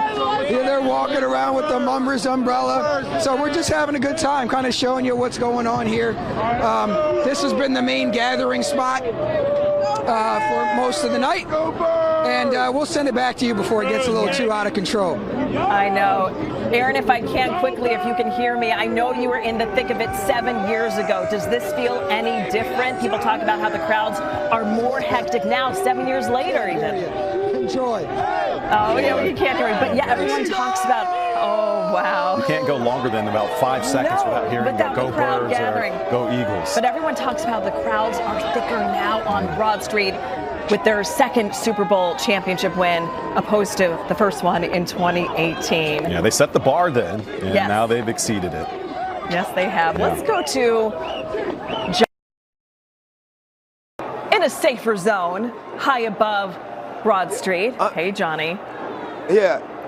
Jacqueline, I'm in what you call the bird's nest. We have the bird's eye view, so we're above everything. We're staying high above all this down here, where Aaron Baskerville was, getting sprayed on with the champagne and all that, and getting hit with light poles that are being walked by and whatnot. But we have the bird's eye view of Broad Street right now. I will say that Philadelphia police have been trying to ask people or telling people to clear out, and you can see that people are starting to listen to them. Broad Street's starting to open up just a little bit. But as you can see, there are some intense fireworks out here that have been going off all night. And that's what we've been seeing. Just people celebrating, having a good time, dancing, hugging, giving high fives, singing the fight song, saying the Eagles chant all night. It's just been a celebratory moment tonight, and a big victory for not just the Philadelphia Eagles, but all of Philadelphia and these fans here that have supported the team throughout the season. But this is just a joyous moment, as you can see. I will say, earlier tonight, we saw some people climbing light poles, climbing some of the street lights, getting on top of the newspaper stands. Well, it seems like the Philadelphia police are not tolerating that anymore, because what we've noticed is when they see somebody begin to climb a pole or to climb on anything, police swarm in and grab them and pull them down. They're not tolerating that. But as we see, it's just a good time, a celebration here. People with their flags, people having a good time, people with their drinks. They got their beers, they got their liquor and whatever else, their adult beverages with them. But we've seen nothing but smiles and just people having a joyous time. I will say, these fireworks have been going off all night, and these are some really very intense fireworks that people have out here. I don't know where they get their fireworks from, but these are the real deal fireworks. As Aaron was saying, it's like 4th of July. This is pretty much a holiday out here. You might as well call it a holiday. I don't know who's going into work tomorrow. I know I'll be at work tomorrow, but I'm sure a lot of people will be. A lot of people will be calling out tomorrow. The way they're partying right now, it seems like this party's not going to be stopping. Or as we say, this holiday's not going to stop anytime soon. We're just having a good time out here on Broad Street. But, yeah, Fred and Jackie, I'll be at work, I promise. We love to hear it. Yes. We need you here. An extended holiday weekend, though, for those folks out there. Like you said, I mean, I can't imagine, being out there that long, what they're going to look like for work tomorrow. But we saw an announcement, earlier go through the Philadelphia School District. Classes are on as normal. Absolutely. So the kids should be in school tomorrow, but we will see. We'll see if they'll be there. They and their parents are likely of celebrating late tonight. Johnny Archer on Broad Street, thank you. Right now, let's go to Lauren Mayk, who's closer to City Hall now in Center City with more. Hey, Lauren. Hey, Jacqueline and Fred. Yeah, we're out here on the north side of City Hall where people are still partying it up and having a good time celebrating the big Eagles win. Those fireworks that Johnny was just talking about, we have seen those in our area as well. They're pretty low to the ground. Not exactly sure where they are coming from. They are coming from somewhere at ground level. Take a look at the crowd out here. They are still having a good time. A little bit after midnight, we weren't sure how long police were going to let people stay out here and celebrate, but as you can see, they are still out here having a good time. Guys, I gotta tell you though, as we are seeing people have a good time and celebrate, we also have been seeing people climbing poles in this area. That is something we've been keeping an eye on. Certainly we heard the mayor saying earlier this week, do not climb anything. At one point I saw 3 people on 3 different poles at the same time. So that's something we are keeping an eye on, and is a little bit concerning. As a matter of fact, right over the crowd where Bruce is shooting right now, I can see one behind him right now. But these folks are still out here having a good time. We have seen police standing alongside of City Hall, just kind of ready in case anything goes wrong. But they haven't been coming out into the crowd. They really haven't been encouraging people to move through. And we have been seeing people just walking around, having a good time, and giving a few Eagles chants here and there. As back to you in the studio. All right. Party going late on the north side there of City Hall. Lauren, Mayk, thank you for that. Had a great time out there tonight. Right now, let's go to Miguel Martinez Valle in New Orleans in the Caesars Superdome where it all happened. That magic. Miguel. That magic, you guys. All right, the Superdome cleared out from fans. They were told to go out and celebrate elsewhere. I'm assuming Bourbon Street for a lot of them. But take a look. Pretty empty here. Still absolutely epic, though, out here on the field, full of that beautiful confetti that we love. But one of the coolest parts of tonight, and something I've loved, is we were able to talk to some of the players' family members as they were exiting. What a magical moment, because, of course, there's so much dedication, so much time since childhood that goes into the sport and the love of the sport and growing their talents. And so one of the players that really killed it tonight, one of the most electric moments, was that pick six with Cooper DeJean. And we were able to talk to his mom on her way out about that pick six, about him getting a touchdown here in the Super Bowl. Just what an electric moment, and what a changing moment for the game. Here's what she had to say about it. That was his birthday present, I guess. Yeah, that was exciting. Shocking, but yeah, he's been waiting for that all season, so it was very exciting. When he was little, he was sports-minded, loved football, so it's just, yeah, dream come true for sure, yeah.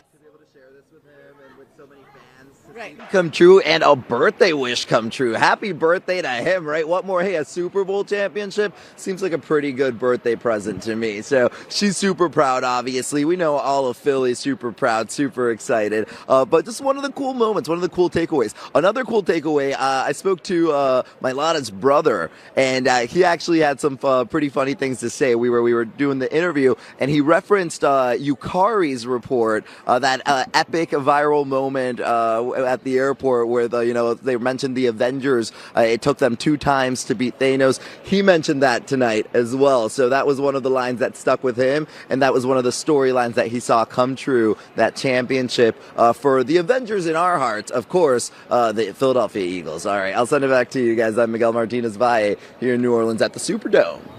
Miguel, thanks. And what a game. I mean, 22 years old, a birthday. He's only 22. He's just getting started. Yes. What a rookie year for him. We wanted Saquon to get a touchdown on his birthday, but look, almost every game this season, it was like a winning performance. So he celebrated many birthdays over with his year. Miguel, thank you. Right now, let's go to Deanna Durante in Fort Washington, Montgomery County. She was collecting a lot of nice merchandise that is very coveted. Hey, Deanna. Let me just make sure that everybody knows where we are, that we're still open. We moved to Willow Grove. We're outside the Willow Grove Mall here at the Rally House. Take a look. We're going to come up here. Now, when we were live earlier, big lines in here. Now, people are starting to figure this out. There's a couple of sporting goods places that are around. There's a couple of them that are open, and this is the one that they're coming into to get pretty much the same merchandise. You've got your Fly, Eagles Fly. Look at these tables here. When you saw them, take a look at how many people have come in already. This table's empty.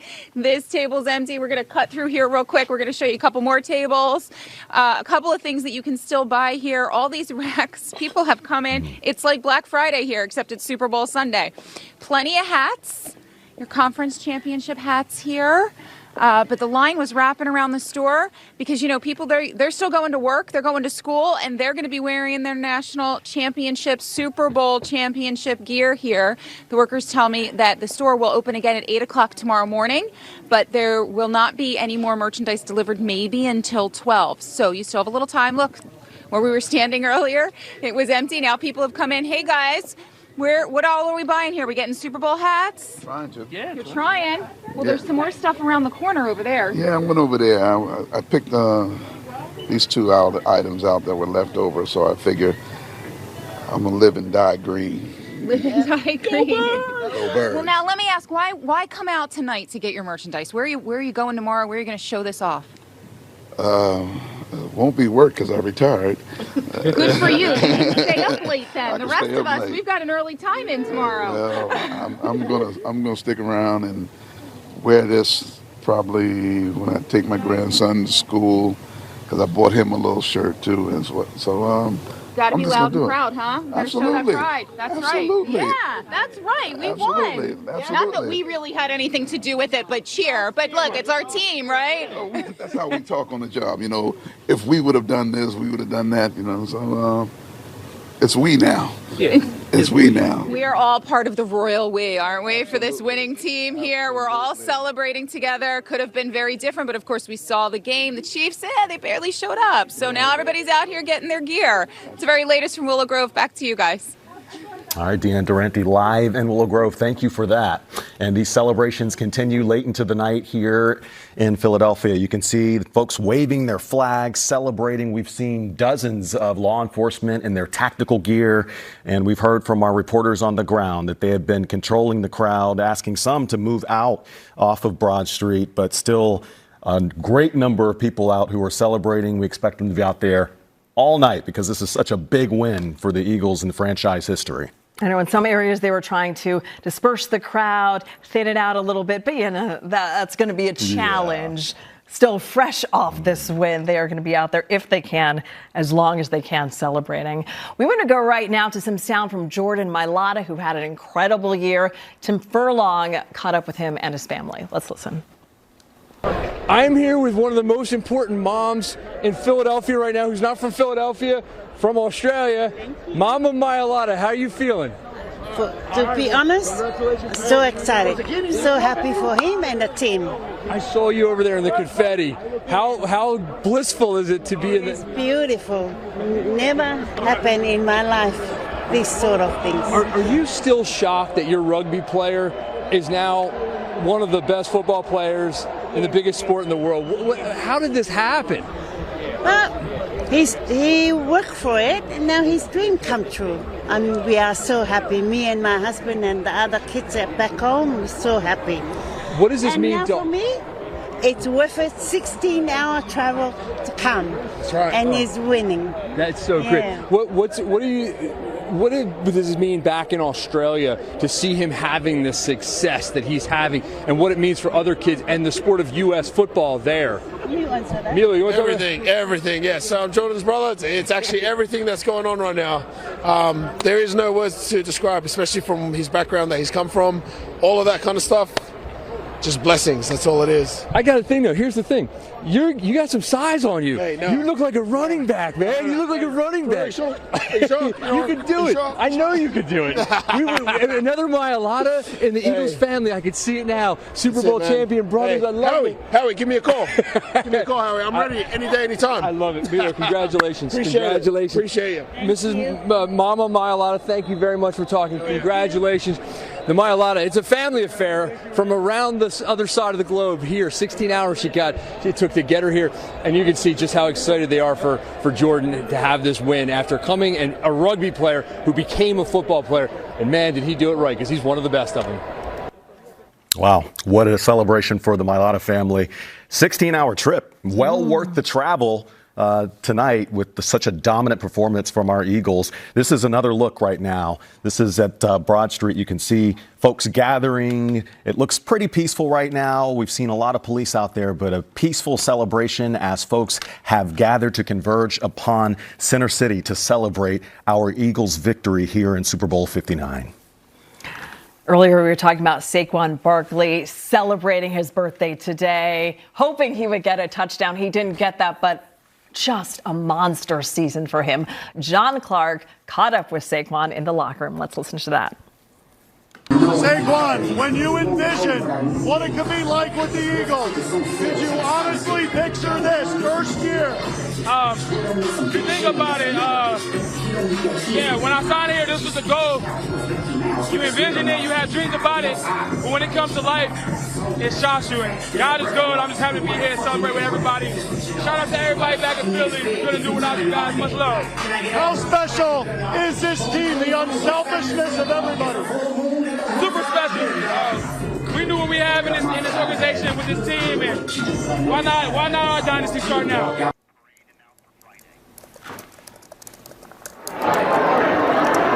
We were just listening in to John Clark with Saquon Barkley, and we just got word that the parade, the Super Bowl parade, there's a date. It's planned for Friday, the best weather day, because I think there's some snow coming Wednesday, Thursday. So Friday, the Super Bowl parade. Broad Street's going to have similar energy, just a whole different vibe. Yeah, what we're seeing now, what Johnny's seeing, just a preview of what we're going to see on Friday when we see that parade, Johnny. Yeah, we'll be right back here Friday for the parade, but we are out here at Broad and Locust right now. We're on what I call the bird's nest. We're at the Cambria Hotel on the balcony. What I call the bird's nest above everybody right now, taking a look at Broad Street. And you can see people are starting to clear out. Philadelphia police have been asking folks to start to clear out about an hour and 15 minutes ago. And people are starting to listen. But I'll tell you, Fred, what you're saying has been a peaceful celebration. That's what we've been seeing. You know, nothing but smiles, joy, hug, laughter, people celebrating, having a good time, singing the Eagles fight song, saying the Eagles chant. Just so proud of this Philadelphia Eagles organization for getting them to this point and winning the Super Bowl in such a dominant fashion. I mean, gosh, I don't think we thought it was going to be like that. I mean, what a blowout. I mean, the first half just completely blew out the Kansas City Chiefs, and just the entire game, they just really dominated, especially the defense there. But back here on the ground in Center City, people are starting to clear out a little bit. We have seen police standing by on the side of the street, keeping an eye on things. And what I did notice earlier tonight, there were people climbing poles and climbing on the newsstands, but police aren't tolerating that. If they see somebody start to climb a pole or whatnot, they're going to swarm in and pull them right back down. But you can hear the fireworks going off. Fireworks have been going off all night. And, man, some really intense fireworks. Aaron Baskerville said it's like the 4th of July. I have to agree with him. I mean, it really feels like a holiday. The fireworks have just been going all night, and some incredibly big fireworks. You thought it was a professional fireworks display out here on Broad Street. Where we are is south of City Hall, but there are still thousands and thousands and thousands of people packing the streets from where I can see City Hall all the way south. Gosh, I can't even tell. That's maybe spruce or pine. I can't really tell from my vantage point. But there's still a lot of people, and it looks like police are asking the folks to disperse and travel south on Broad to get off the street. But again, police have just been standing by. They've been on the public announcement system asking folks to disperse off Broad Street. But as you can see, it's going to take them a little bit of time to get people out of here, get things cleaned up, and get ready for that parade to come down Broad Street and bring that Lombardi Trophy home to Philadelphia, Pennsylvania. Fred and Jacqueline. That hardware. They've got that hardware, Johnny. Hard fought. That's so right. Well deserved. Yeah. Johnny Archer. Fans have been looking forward to this too. You know, when I first, this is my first Super Bowl coverage, right? Right. So when I first got here, our producer, Danielle Soika, she said, the biggest news event that happened in the history of Philadelphia was the Super Bowl. Yes. The first one. And then the Declaration of Independence. In that order. In that order. So here we are, another Super Bowl celebration. It is a big deal. I mean, this fan base is amazing, incredible passion behind this team. And the anthem really is Fly, Eagles, Fly, but you just heard that chant there as we take another live look over the city. We've seen a lot of different angles, different vantage points. Always Broad Street is an area where people congregate. In 2018, 2 weeks ago when they won the NFC Championship, and 2 years ago, of course, when they lost to the Kansas City Chiefs. Tonight, redemption. Broad Street, Frankfurt and Kottman, XFINITY Live. And now we're learning tonight also retail stores, because people are trying to get a lot of this merchandise that says Super Bowl champions and that branding. We're looking down there, and there is a car that we see trying to move through the crowd. We see at least one vehicle there, I believe another vehicle to the left of it as well. And this has to be a concern for law enforcement because of what we saw 2 weeks ago in Spring Garden, where, we had an accident of someone driving through. This is 15th and JFK for this exact location. And they've got barriers up to control that, to keep people from driving through, and we know police are there. So we'll be keeping a close eye on that. But you can see people still walking, mostly foot traffic of people celebrating. And we also saw a light pole that was being carried through the crowd. So dangerous, as heavy as those light poles are, and what could happen with that. They move those light poles out of the way, but the fact that they were lifted off the ground and carried away. Yeah, we want to go to NBC 10 Shire Aris, who is South Philadelphia, where you got some familiar faces around you, some happy folks celebrating. I'm so glad that you mentioned that, Fred, because honestly, I did see some of the same people that were out here celebrating when we won the NFC Championship. We are literally standing right outside of Casey's house. She said to me that because we are using her stoop, we have to interview her, right? So, Casey, how excited are you? What does this win mean to you? It means everything. I'm so excited. I can't believe it. I really can't believe it. Did you feel it that we were going to win? Oh, I felt it from the very first whistle. As soon as we did the first touchdown? As soon as we got the first whistle, I felt it. Is this your best friend? This is my best friend, Angie Bricks. How do you feel tonight? I mean, look at this. This is beautiful. I'm so excited. What does this win mean to Philadelphia? It means everything. Everything. There's nothing else. Nothing. This is it. This is it. You know, everybody here is really quiet because I told them, let's give them a chance to speak, talk to you guys. But they said that they were going to go what? Crazy.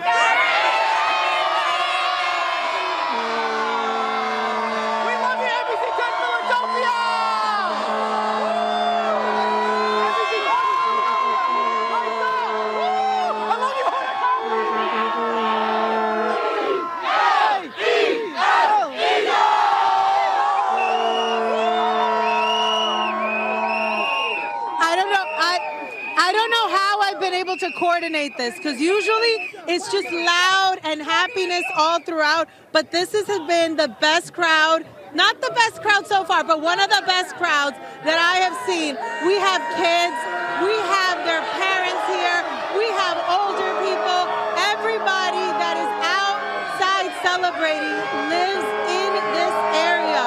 It has been an amazing celebration. We have not seen anybody climbing up on the poles. It's just been very, very safe and people behaving and, of course, excited and celebrating. And I love the outfits we've been able to see all night. Look at this.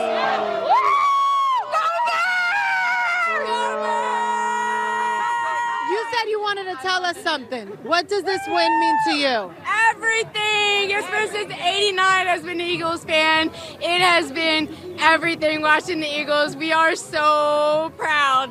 We are so proud. Philadelphia needed this, right? Absolutely, absolutely. It's a whole Philly, Delaware. All of it. And this is a celebration for the East Coast, to be honest with you guys. League, if not the best in the league by critics at this point. And I just really like this storyline where the Eagles are the GOAT slayer in terms of quarterbacks, right? I mean, had to go to Tom Brady to get the first one, and now Patrick Mahomes. Down, that right. Yeah. Brandon Graham, nice strip sack on Tom Brady then, and of course taking down Patrick Mahomes. Tonight, the worst loss in Patrick Mahomes' career. And everyone going into this game was saying it's going to be tough with Patrick Mahomes. The Eagles are going to have to fight to try to defeat the Kansas City Chiefs. But the Chiefs had never been up against the combination of Jalen and Saquon Barkley and all the other weapons that the Eagles have with A.J. Brown, Cooper DeJean, and they tried to zero in on Saquon tonight. But there were so many other people who were open as a result of them trying to keep Saquon suppressed, and the result, a beautiful, dominant victory. Let's go back now to Aaron Baskerville, who is live in Center City, always with a crush of fans surrounding him. Hey, Aaron. Hey, Jackie and Fred, you guys just missed Elmo. Elmo was rolling through here with the drums, banging on the drums, getting the crowd hype and stuff like that. So once again, once you bring the camera up, everybody starts coming towards the camera. This is crazy. Yeah, it's crazy. Yeah, it's, as you can see, folks are trying to get a bird's eye view of the action down here. I don't know if you can see, you probably can't. So I'll see if this dies down for a second. People are tripping over themselves as the camera comes up. But behind me, over there, you can see people by the church. They've climbed up there. They've kind of taken that as their kind of home base right now. So you can see them up there trying to look down on Broad as well. You can see over there, there's a garbage truck that folks have taken over too. The driver is still in there as well. But it's just a lot going on, guys. Let's send it back to you. Let's send it back to you. Here in Baskerville. Live with the still very hectic Center City. Seeing everything past Elmo's bedtime for sure. Yeah, right. Yeah, Elmo's staying up, which means the kids are probably up too. Yeah. Right now, we want to go to some sound from John Clark in the locker room with A.J. Brown, who had a nice TD tonight. Let's listen to that. What do you want to tell Philadelphia about what you're bringing back? We're bringing that Lombardi back. We can't wait to celebrate with you, Philly. We love you. This was for you. How amazing of a feeling is it when you were traded here to the Eagles to play with Jalen Hurts that you accomplished and chased down your goal? That's what I came for. This is exactly what I came for, the conversation that we talked about. For moments like this. I'm glad it paid off. And we are seeing quite a party atmosphere. Does this kind of show everybody just how close this team is? Absolutely, man. We all love each other. We celebrate each other, and we push each other, most importantly. How about your defense? Unbelievable. Unbelievable. I didn't know they had zero for a long time. Man. Yeah, we're still celebrating that defense. I mean, and he had 43 yards and 1 TD. And, you know, the thing about this game is Saquon didn't score any touchdowns. So the Eagles really depended on those reception yards for this victory. So that inner excellence coming to fruition. That inner excellence book that A.J. Brown was reading on the sidelines, there were a lot of people talking about, well, maybe he's frustrated because weeks and weeks ago, earlier in this season, he was possibly frustrated that Jalen wasn't throwing the ball to him because Saquon was doing a lot of the rushing, a lot of the running in the games. And they proved that there was no friction there because then we saw the combination of Jalen and A.J. Brown and all of the touchdowns that A.J. got as a result of that, along with a beautiful one tonight. Yeah. Let's go now to our Lauren Mayk, who is live now on the north side of City Hall there. Lauren, still got crowds behind you, still celebrating. Yeah, Brett, I gotta tell you, we keep thinking that we see things thinning out a bit, and then folks just start walking around and the crowd fills out a little bit more. They are still pretty excited out here, and as soon as they get a chance to show it, they want to let all of you know how excited they are. Just a little while ago, we did see some motorcycles, police motorcycles, coming through the crowd and coming through the crowd here. But in general, they have been letting people have a good time out here. It's been a lot of this. It's been a lot of people really excited. But there have been a few things we've been keeping our eyes on. Behind me, there have been some people on poles. We actually saw a traffic light come down. We physically saw it come down at one point, and we saw people carrying another pole in addition to the one that we showed you earlier tonight. We saw folks carrying one down the block over there toward the Macy's at one point. So there have been people climbing things. The mayor explicitly said, please do not do that. We also saw some folks on top of a bus stop as well, in addition to just hanging out here and celebrating the Birds' win.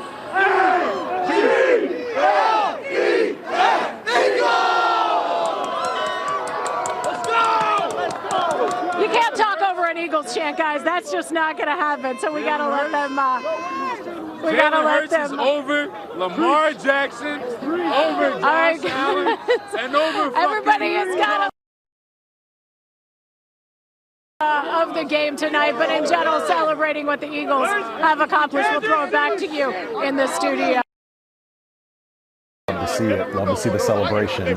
But we have to show, what's going on here, because they are carrying poles, and police and the mayor have already given people, the fans, the orders not to get crazy, to keep things under control. But we've seen video and images and heard accounts of folks carrying those poles and tearing them down, and the city police obviously showing some restraint there. They're out there, they're clearing out the path and controlling the crowd there, but we're still seeing some folks get out of hand. Prior to tonight, they thought in terms of poles that climbing it would be the extent of it. Never would anyone think that possibly unscrewing the bolts and lifting the light pole up and carrying it would happen next. So definitely the warnings will come out of the danger of that if people don't already know that. NBC 10's Tim Furlong caught up with running back Kenny Gainwell, and we want to take a listen to what they had to say. I'm here with Kenneth Gainwell, who, by the way, had a very big play early in the game. When you broke that tackle, that was a big moment for you guys. Have you processed that yet? I really haven't, but I don't know, man. I'm just enjoying this moment right now, and it happened. Is your neck hurting? Because this bling, this is heavy. That is that's not plastic. That is yeah. What does it feel like to be a Super Bowl winner? And finally, after all the talk and the good times, mostly good times, and some bad times, to now be standing in the confetti. Yeah, man, it feels amazing to stand out here in this confetti, to come out on this field and get a win and win the Super Bowl, man, it feels amazing. Saquon obviously gets a lot of the talk. They don't do it without you. I'm pretty convinced, because you guys are the yin and the yang a little bit. Yeah. How important is it to have a guy like you to a guy like him? It's a two-team thing here. Yeah, it's very important, man. You got to have somebody that come in and back up the guy, and that guy that come in might not get all the shine, all the glory, but at the end of the day, we help him win, and we're going to win the game for sure. The MVP has to say, I'm going to Disney World. Where's Kenneth Gainwell going? I'm going to Disney World, baby. Let's go. Well, we like Universal Studios better because we're NBC, but you go wherever you want to go. You deserve it. You deserve it. Congratulations. Thank you. Back to you guys. Thank you. All right, Kenneth Gainwell having a good game there. His contributions. Let's take a live look now. Skyforce 10 showing us the scene of Center City here. You can see just off in the distance, we're good altitude in the air, but you see how thick those crowds are at the intersections there that we're showing you. It looks like we saw earlier an ambulance that was making its way through the crowd, and we also saw at some point some vehicle traffic, but it looks like right now, at least from what we're seeing, it's just foot traffic. But those celebrations going strong into the midnight hour as we celebrate our Eagles win in Super Bowl 59. Some areas the crowds are a little thinner, other areas closer to City Hall where many of our reporters are. That crowd is still thick. It doesn't look like they're going to dissipate anytime soon. We want to take a live look right now not a live look, but a look on the field. Look at this as players are celebrating with their families. The Eagles so happy to have this moment. Zach Vaughn right there. Just an incredible night, and finally able to see that green and white confetti opposed to 2 years ago where the red confetti was coming down, and they could not get over that and couldn't wait for this redemption moment. And defensive tackle there, Lane. Offensive tackle there. Yeah, it's celebrating him. BG down Barkley, in the Big Easy. Yeah, that's a great story there. Just, the recovery from that torn tricep and being able to participate and being one of 4 vets to hold 2 Super Bowl rings for this Eagles franchise. Cannot imagine his excitement when they opened up practice to him, knowing that he'd be able to play here in the Super Bowl. After that incredible strip sack that he had against Tom Brady in 2018. Jordan Mailata, I believe they're celebrating with his wife. Just such a hard-fought season for them to get to this point. And then the elation, the sigh of relief, and the disbelief that they really made it, knowing all along that they could, but to actually achieve it and have that Lombardi and be able to celebrate with their loved ones. We're going to go now to Johnny Archer, who has the bird's nest view for us. Johnny. Yeah. That's right. And Jackie and Fred, just trying to continue what you were saying. If there's a squad that was going to win the Super Bowl, this was the squad that was going to do it. I mean, this team was just so stacked, and they were so dedicated, and they just played so well together. And I think Jeffrey Lurie was saying earlier that these guys they play for each other. They're not playing individually, and we saw that in a lot of Saquon Barkley's interviews. He wasn't out for the records. He was out for the Super Bowl win for the team, and that says something a lot about this organization and this team that Howie Roseman put together. It's quite an organization. But I also have to say something about the fans. And we're over here at Broad Street, at Broad and Locust, and things are starting to clear up here. But as I was walking to work today, I had my Eagles hat on, and there's something special about Eagles fans. When you're walking past somebody and they have their Eagles gear on, you have your Eagles gear on, you naturally say, "Go Birds." That is something truly unique to this city. And I'll say I've lived and worked in several cities. I grew up in Westchester, Pennsylvania, so, I bleed green. But I worked in several cities around the country, including Miami, Florida, and unfortunately Dallas, Texas. And that's something you do not hear from Cowboys fans. You don't hear that from Dolphins fans. You don't hear that from other fans when you're walking around and seeing other fans acknowledge each other on the street like Eagles fans acknowledge each other on the street. It's something truly special about this fan base and Philadelphians and the people that support, the Phillies, the Flyers, the Sixers, and of course the Philadelphia Eagles. I mean, these are real fans. These aren't people that hop on the bandwagon once the team gets good. This is a fan base that is with the team through thick and thin, with losing records and with winning records. And if they're losing, you're going to hear from them, and the organization's going to know they need to get their stuff together. And when they're winning, we're going to celebrate those wins. And that's where we are tonight, celebrating the Philadelphia Eagles Super Bowl win. It's just quite a remarkable experience for the city of Philadelphia, and historical too. I mean, having a Super Bowl win just 7 years ago, back in 2018, and now it's 2025, and we're back here as another world champion. It's pretty incredible. So something truly special. And as a Philadelphia Eagles fan, I just want to thank the Philadelphia Eagles organization for helping bring this to the city that much needs this celebration today. We'll send it back to you in the studio, Jacqueline and Fred. Yeah, Johnny, everyone tonight was talking about how unselfish this team was and how well they gelled together. One of the secrets to this win tonight, the secret sauce, how they were just thoughtless and so giving. Thoughtful. Indeed. They did an incredible job, and I think, all these fans would say thank you to those players that put their heart, their soul, their blood and sweat into bringing this Lombardi Trophy back to Philadelphia. Johnny Archer live above Broad Street. Thank you. We want to take a look at New Orleans right now. Ooh, the Superdome. We love to see it lit in green, looking like not home. red. It does look like home. Just a beautiful sight there. And we know there were so many fans inside the Caesars Superdome. Eagles fans. Yeah. We always travel well. And we showed up. And showed out. Made it feel like home for them, yes. Yeah.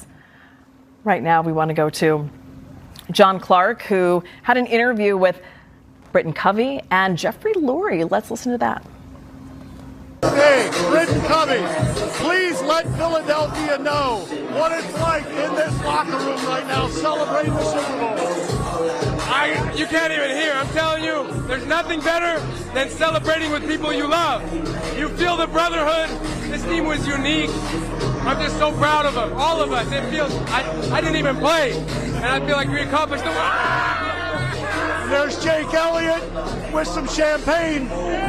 What makes this team so special? Yeah, Covey! I've never met a team truly care for each other. And when you care for each other that much, you go the extra mile. You go the extra mile, baby. Woo! How locked in was this team going into the Super Bowl? We didn't let any emotion get to us.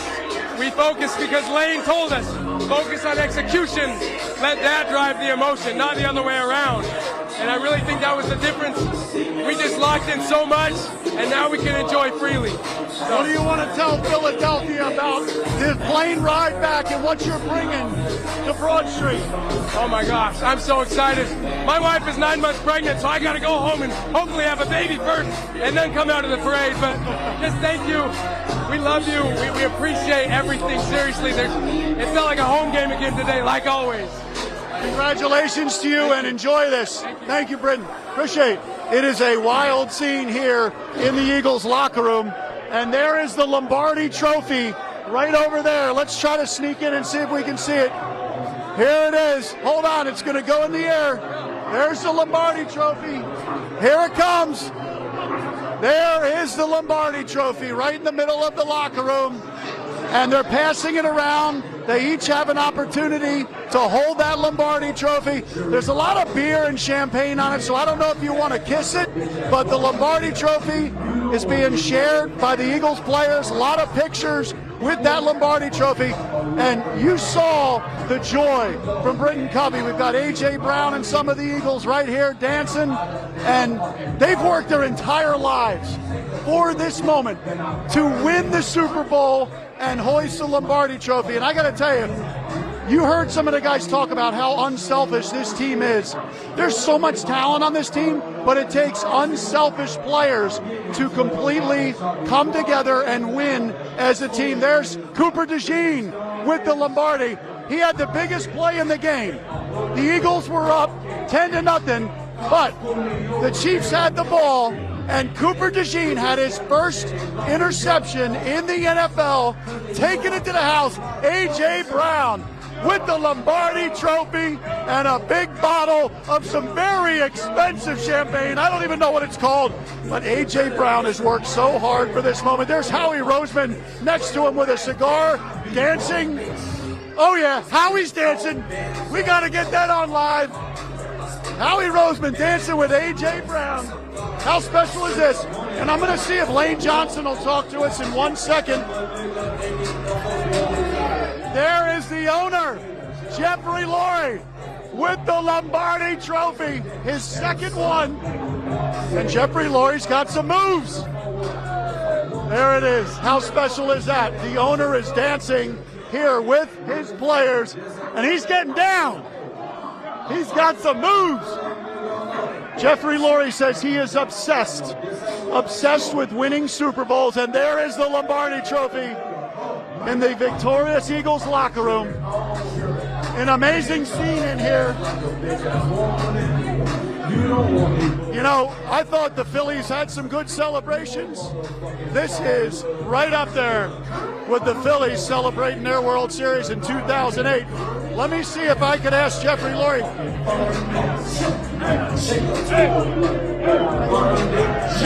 All right, Jeffrey, just to let you know, we are live. We are live back in Philadelphia. They were very impressed with your moves. Give us an idea of the joy that you have getting a second Super Bowl and bringing it back to the people of Philadelphia. You know, we got the best fans in the world, and our players, our whole staff is unbelievable. Howie, Nick, everybody's so unselfish. However, the biggest joy is delivering another world championship to Philadelphia and Eagles fans around the globe. It's unbelievable, and they deserve it. You're one of the few owners in NFL history to win multiple Super Bowls with different quarterbacks, different coaches. Tell me about the job that Howie Roseman did with you building this complete roster. You know, I think Howie, we all have a vision of what it takes. Howie executes at an unbelievable level. And you got to love your team, love your franchise, and then you do everything possible to be world champions. I asked Howie this earlier. When you drafted Jalen Hurts, could you have pictured this moment, Super Bowl MVP? Absolutely. We were obsessed with getting Jalen. We saw his potential, and exactly the way it would be. Honestly, the guy is Philly. He's got the clutch gene. All right, to wrap this up, what do you want to tell Philadelphia? They're all watching back there. I love you, Philly. I love our fans. And you're world champion again. Well, hey, this locker room is having so much fun right now. They may party till the parade. I'll send it back to you so I can start the hearing. World champions again. I love the sound of that, and I love how we keep hearing how unselfish the players are and how it took each and every person on this team to be in this position. Giving a shout out to the fan base, and I mean, just a great celebration, well earned for that team and well deserved for such passionate and supportive fans. And we heard Jeffrey Lurie saying we were obsessed with getting Jalen Hurts. Now MVP, a good obsession to have from Jeffrey Lurie. It paid off in a huge way tonight, and everyone's saying they're the best fans in the world and the best team, so deserving of this huge win. By a mile tonight, right? Yes. All right, let's go now to NBC 10's Lauren Mayk, who is in Center City. Lauren, you got a large police contingency around you right now. Yeah, Fred and Jacqueline, things have changed out here after all the celebrating that we have seen from folks over the past couple of hours. Police are now clearing people off from the streets. It's sort of a slow process, but let me step out of the way and show you what we are seeing here. We are seeing motorcycles, we are seeing bikes, we are seeing vehicles. Right now, they have basically just sort of cut off the crowd at Broad Street. This was just sort of one large crowd where you would see people walking around. Some people would move out, more people would move in, but this now cuts off the crowd to encourage people that they should be heading on home. We did hear the police commissioner say the other day ahead of the game that, hey, we want you to celebrate, but we're not going to be here all night, and that there will be a point where people will go home. It appears we have reached that point here in Center City on the north side of City Hall. You can see police just in a line. They're not walking around necessarily telling people, but occasionally we're seeing police just sort of gesture, okay, it's time to head this way. It's time to head on home. And in general, folks have been listening to them and moving along. The area that I'm standing in right now is pretty much cleared out as you are looking now at that police line. Bruce is swinging around so you can see that this has become a much more empty area than the big crowd that we saw earlier. And, you know, there is going to be quite a bit of cleanup to do after this crowd moves out, and probably for the next couple of days. There's some confetti and trash on the street, that kind of thing you would expect. But we have also seen some destruction. We saw a traffic light come down as we were watching it kind of sway back and forth, and then it came down. We have seen several people on poles. I actually saw somebody walking around with a broken piece of a pole. I'm not quite sure how it broke into pieces, but this person had just a piece of it. We saw somebody walking around. We saw some folks walking around with an entire pole, and then from a distance we saw another pole going through. So the city will have some cleanup to do, and really assessing what things look like here as folks are moving out, heading home, and really then they've got a few days now to prepare for the parade and get the city ready again. So some of these barricades that we've been seeing around here, those may stick around or just, maybe go away for a little while, and they'll be coming back for that parade on Friday, guys. We'll throw things back to you in the studio. Oh, and those fireworks, those are still going off. More fireworks. Yeah, Lauren, carrying the light poles, one of the most shocking scenes we've seen tonight. We wouldn't think we would have to tell fans not to unbolt the screws on a light pole to carry it down the street. Climbing poles prior to this was the greatest concern, but that was the scene in Center City numerous times that you saw this evening before police were able to retrieve those poles. A real case in point of celebrations going too far. And we heard Mayor Sherrell Parker imploring people not to climb the poles or any structures, not thinking that this would be the next thing that they would do in a celebratory fashion, but very dangerous. Yeah, that is a message that we heard very strongly from the mayor. Do not climb on anything. And we unfortunately did see people climb on poles, climb on a bus shelter earlier. As you can see, people are still excited as the police are trying to move them out. But take a look at this street. It's cleared out. We haven't seen the street look like this all night. But there are police around the other side of City Hall and then back behind where we are now, kind of creating this zone and clearing them out. You see one motorcycle then driving around. And I also want to mention, guys, we have seen Philadelphia police here, but also we've seen law enforcement from other agencies. We knew that they were going to be coming here to help out the Philadelphia police and make sure that they were ready for a big celebration. The police commissioner mentioned the other day that about 150 Pennsylvania state troopers were going to be here on hand. So we've seen that, and also some help from the suburban districts as well, all to make sure people have a safe celebration out here after the Eagles win. Jacqueline and Fred, we'll throw it back to you in the studio. All right, Lauren, Mayk live for us. Thank you, Lauren. And we want to show you really quickly a vantage point that we're getting from Skyforce 10. The police have shown quite a bit of restraint leading up to this point, but they seem to be tightening the reins on controlling the crowd out here. We know that our reporters on the ground talking about police officers from multiple agencies here in Philadelphia and suburban areas helping corral the crowd, controlling the crowd. You see lots of police motorcycles there and lots of barriers there as police control this crowd. Let's go now to NBC 10's Johnny Archer, who is getting a vantage point over Broad Street. Johnny, what are you seeing? Yeah, Fred, so we're at Broad and Locust right now, and as you can see, Philadelphia Police Bike Patrol are now out physically pushing patrons down Broad Street, trying to get them off the street. And then I will say it started to get a little physical. It kind of out of sight. It looked like they might be detaining somebody, but you can't really see to the left of us around the corner. But as you can see, the Bike Patrol in their yellow jackets are just in a group corralling the people that were celebrating down Broad Street, and they're pushing them south right now.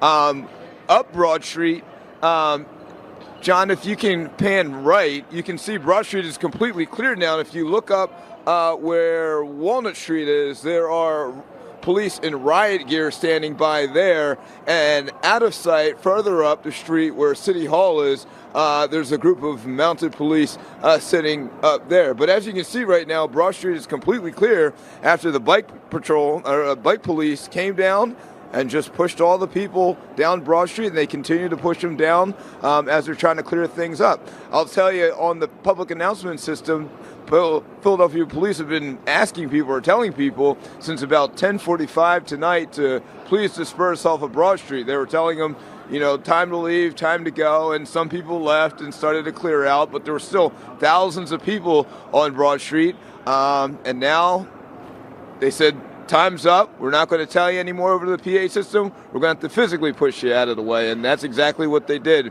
And you can see the bike police there doing their job now. And now there's pretty much nobody here on Broad Street. A complete contrast to what the scene looked like just 5 minutes ago, where we're standing here at Broad and Locust. Fred and Jacqueline?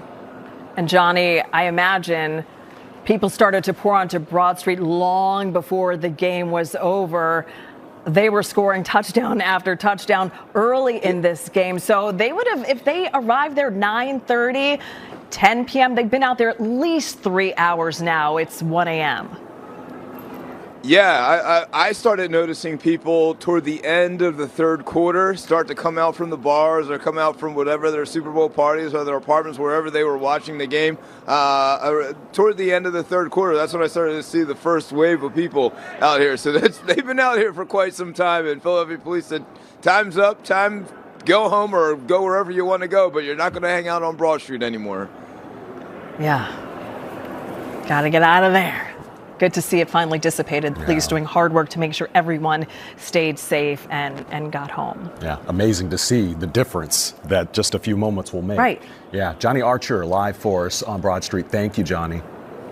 We're going to go now to Shira Arias, who's actually want to take a Skyforce 10 shot here, where you can see the barricade there at 16th. It looks like they're not letting any traffic, and you see some mounted horses. Yeah, mounted patrol there. Patrol right there beyond the barricade. Earlier, too, we saw some people lifting up a barricade and trying to carry it away. But now we're seeing a heavy presence of police on mounted patrol, in vehicles, with caravans trying to move through the crowd, anything to dissipate it, because things were starting to get heightened with so many people excited but doing things that were not in the best interest. And as Johnny was talking about, those celebrants got there several hours. They've been out there for several hours. So this is kind of an art for law enforcement to kind of, not stoke this crowd, to let people celebrate, to let people be safe and not agitate folks, but let them kind of move freely. And it looks like they're doing a pretty good job of controlling the crowd at this point. A much different Broad Street now, yeah. Much lighter and thinned out than what we saw just 15, 20 minutes ago. So they were able to achieve what they sought out to do, these police crews, to get rid of some of these crowds and eliminate some of the danger. Right now, let's go to Shaira Arias in South Philadelphia. Shaira. Guys, I am right on Broad Street, and it is pretty remarkable to see how this was just flooded with people celebrating, just having a good time. And within just minutes, just like that, police just pushed everybody that started to walk towards north, right, of Broad Street. And then now this is what we're looking. We were literally just revolved around some of those street department trucks that have been cleaning. As you can see, it is just crystal clear. It is completely clean. Everybody that was out here celebrating has either gone home or has just started to disperse and walk towards City Hall. We're not entirely sure how many people exactly started to walk, but we did see the majority of folks just starting to trickle back into their homes, because a lot of these people live in this area. But you can see how clean everything is just looking. It's looking back to normal, and that is the idea of this. This was very controlled from the beginning. The perimeters that they had set up, they were able to basically have everybody in one area, and then able to push everybody, disperse everybody out of that area, so that the city could start looking back to normal, is what they're looking for. You can tell, obviously, that the celebration is done. We did see some folks that did not want to go back home. They were kind of sort of arguing a little bit with those officers that were on the bikes. But after a while, they started to get the idea of it. They were understanding that the police were just letting everybody know that the party is over. And at the same time, you could tell that people were, they were still happy. They were still sort of celebrating. But at the end of the day, they were just happy that they were able to celebrate a victory like this in their city for the Eagles. And I just want to give you one last look so that you have an idea of how many officers are just in each intersection all along Broad Street. But as you go further up, you can see that the trucks, the cleaning crews, are just going around in circles, making sure that everything is going to be back to normal, of course, for tomorrow. But that's all that I have for you guys. I'm sending it back to the studio. It's a well-oiled machine there. They had those trash trucks up, the streets and sands trucks. They were operating as barriers earlier, and now they've pushed folks away, and they are cleaning up as they are clearing the crowd out. Shair, thank you. Let's go from Broad Street to Bourbon Street right now in New Orleans with Tim Furlong. Hey, Tim. The idea of being live here, because we're causing quite a scene here. But we found Eagles fans. Go Birds! A lot of the fans that were at the game came here, and a lot of the fans that weren't at the game have been hanging out here as well. What did you guys think of that game? What do you think? Yeah, we did it. That's all I gotta say. We did it. But now it's time to make a dynasty. We going to do this every year. Let me ask you guys: is it a repeat next year, a three-peat, a four-peat, or a five-peat for this Nick team? Sirianni said, "Let's run this shit back."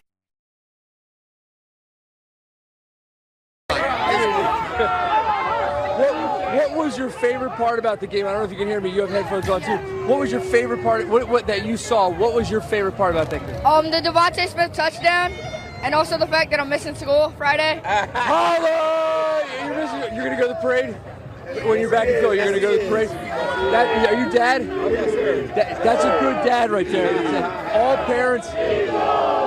parents in the Delaware Valley should let their kids go to the parade. All superintendents call off school Friday. Exactly. Catholic schools, charter schools, public schools. What do we say? Tell all the people back in Philly, no school Friday. No school Friday. No school Friday. No work Friday. You heard it here first. My man making plans already for the parade. I'm on TV, baby. Photo bomb. Shout out to the Photo Eagles. Yeah, baby, let's go. We'll talk about snow. Wow. They're asking me if it's going to snow. It's like 120 degrees here on Bourbon Street right now. It's 80. We're sweating. And he's asking about snow. My wife is home complaining about the snow. Don't worry about snow. We'll get there, man. We just won the Super Bowl. Let's just pace ourselves. Let's pace We gotta ourselves. figure a parade, though.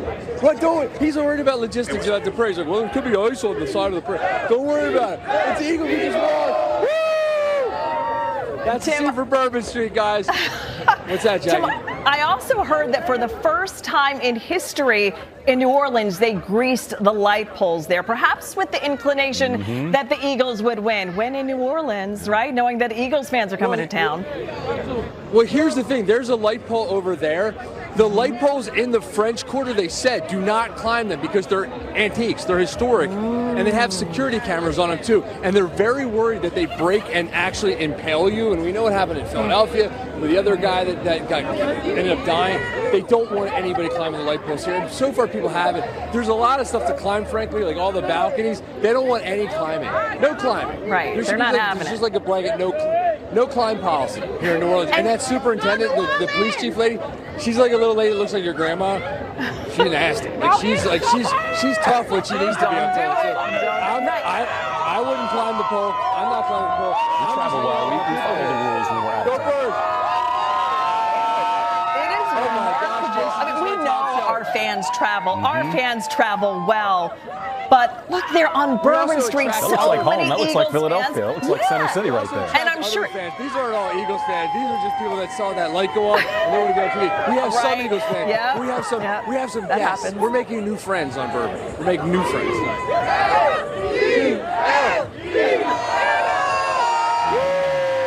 It's a good look. to make the Eagles players feel at home too, with so many fans there filling the Caesars Superdome.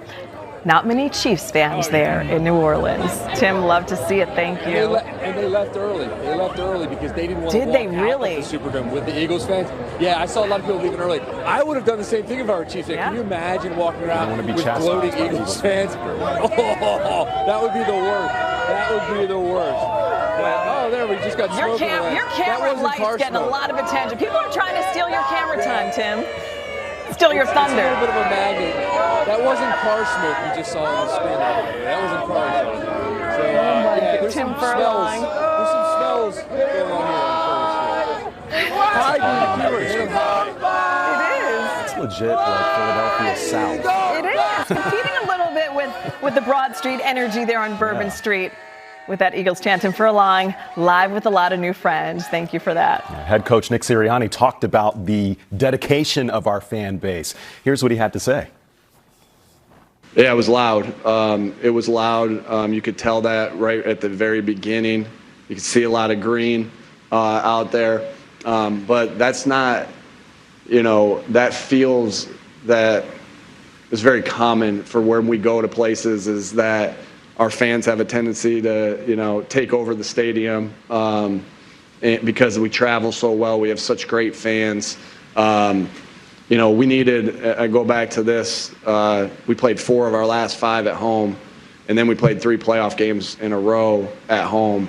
And that's a big reason why we were here is the energy that our crowd gives us and our fans give us. So, a lot of Eagles fans out there, and we're so appreciative of you guys and how you contribute to this. Again, I've said it a million times tonight. I'll keep saying it.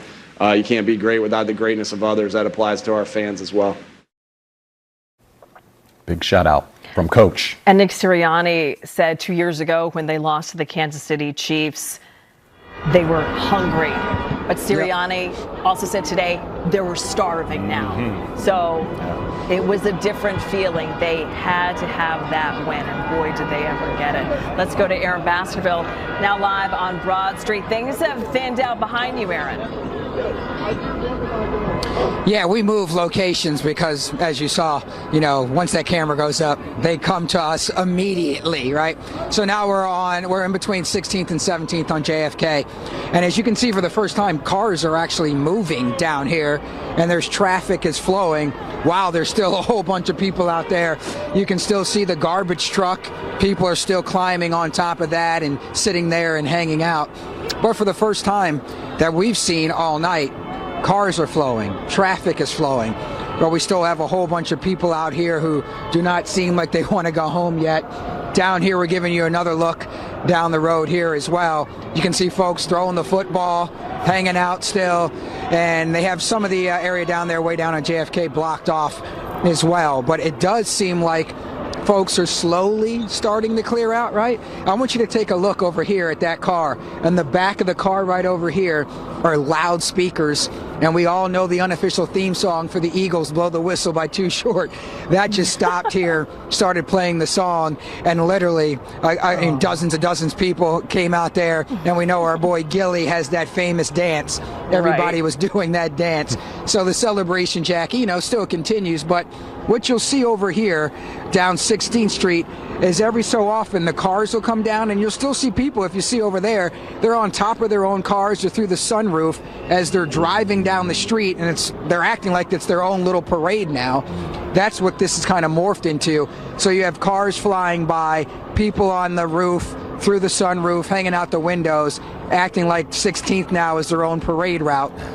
Hopefully they stay safe, because as you can see, there are a lot of cars going by, and there are still a lot of people on the street where I'm at. I mean, it's a far different scene still from where we were at City Hall, where you saw people swarming us left and right. It doesn't seem to be that anymore, but still, there's a decent amount of people, even though we heard from Shira and others that they continue to push the crowds away and try and kind of contain them a little bit more. So, yeah, we're hanging out here still for a little while as people still continue to do their thing. Let's send it back to you guys in the studio now. Aaron, you were in the thick of it 7 years ago in 2018 with that win. Everyone is saying that it's crazier now. Are you seeing that the crowds are crazier now with this second Super Bowl win than the first one? Just more people packed into Center City and on Broad Street? So, I heard some of the question. I'll be honest, I didn't hear it all. But if we're comparing it between 2018 and now, I feel like, it's the same kind of energy. Of course, when you win the first one, everybody comes to the streets, and there's just this euphoria about it, too. And it's the same way here tonight. And there's just as many people out here as well. Oh, my boy just scared me, snuck up behind me. I didn't even see it. But the energy, you can still see. It's still there. Right. And I'd like to say it's the same amount of people, if not more. So there you go. The chant one more time. They still haven't calmed down, guys. It's that camera. It's the camera. Once it hits the shoulder, we don't even have. And know what the funny thing is, Jackie, as you would know, and Fred, like the light's not even on the camera. Once you put the light on, people know that the camera's on. So we've stopped using the top light. There is no light anymore. Man. So, but still, no, man, we're good. Thanks. No, I appreciate you. Have a good time tonight. We're just wrapping up. Thank you. So let's send it back to you guys right now. Yeah, we see people there up on a truck. The sanitation streets. Yeah, we see people. They climbed up on that. Yeah, they're rehearsing for Friday. They're forming their parade. The parade, yes. Yeah, that's what they're doing. Aaron Baskerville, thank you. Man. All right, let's go now to Lauren Mayk, who is at Broad and Arch, where there's a heavy police presence there right now. Lauren, what are you seeing?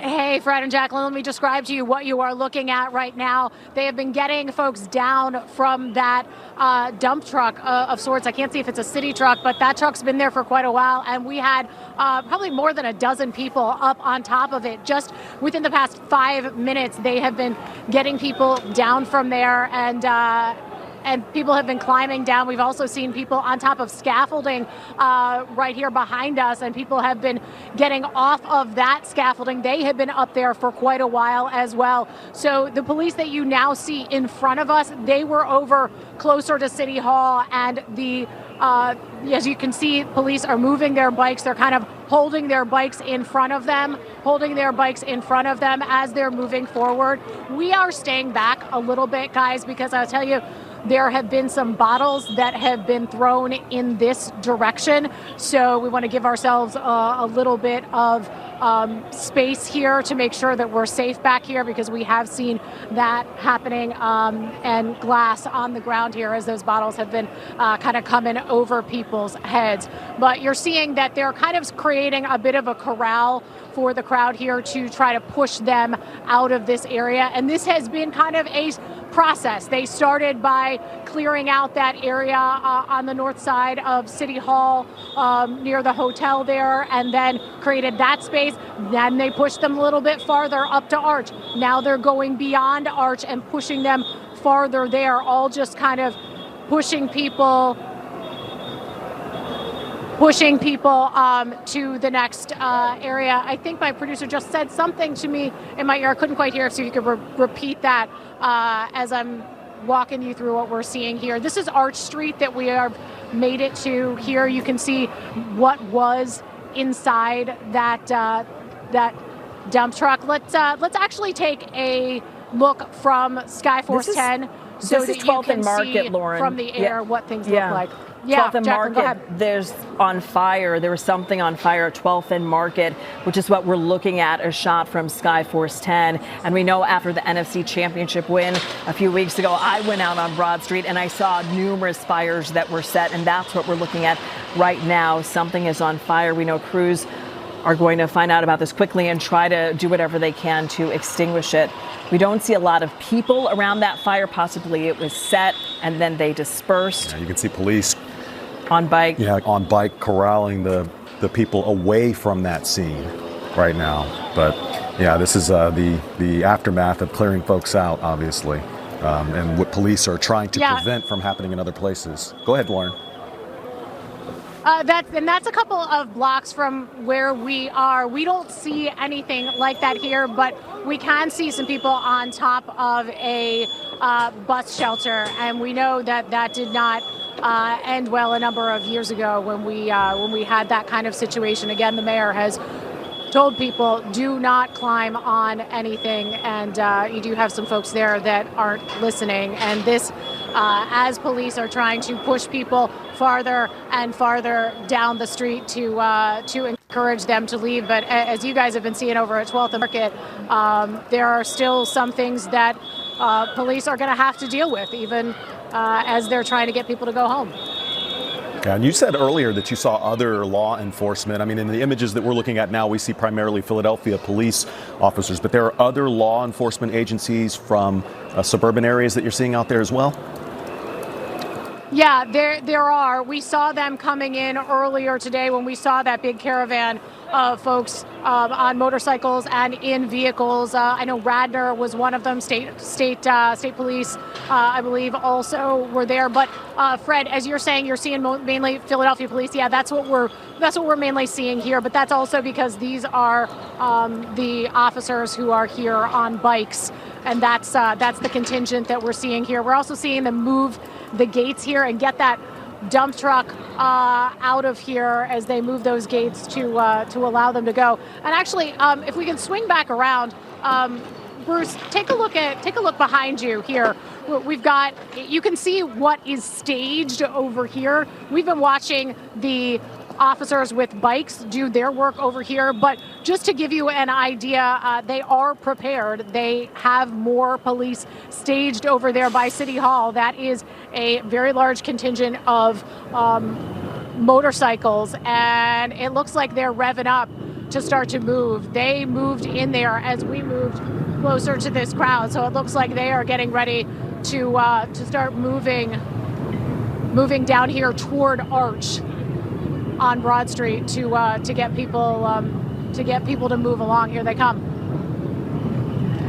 You know, police tried to do everything they could in advance of tonight, knowing there would be massive celebrations if they won. A few days ago, the awning from the Ritz-Carlton Hotel was removed back in 2018. It crashed to the ground because someone was jumping on that hotel awning and got injured, but it's impossible to anticipate what fans will do and the type of destruction that could result. And so now they are trying to get a handle on what has happened. As you can see, that massive contingency of police officers and crews trying to put out fires and disperse people to get everyone home safely so that no one gets injured.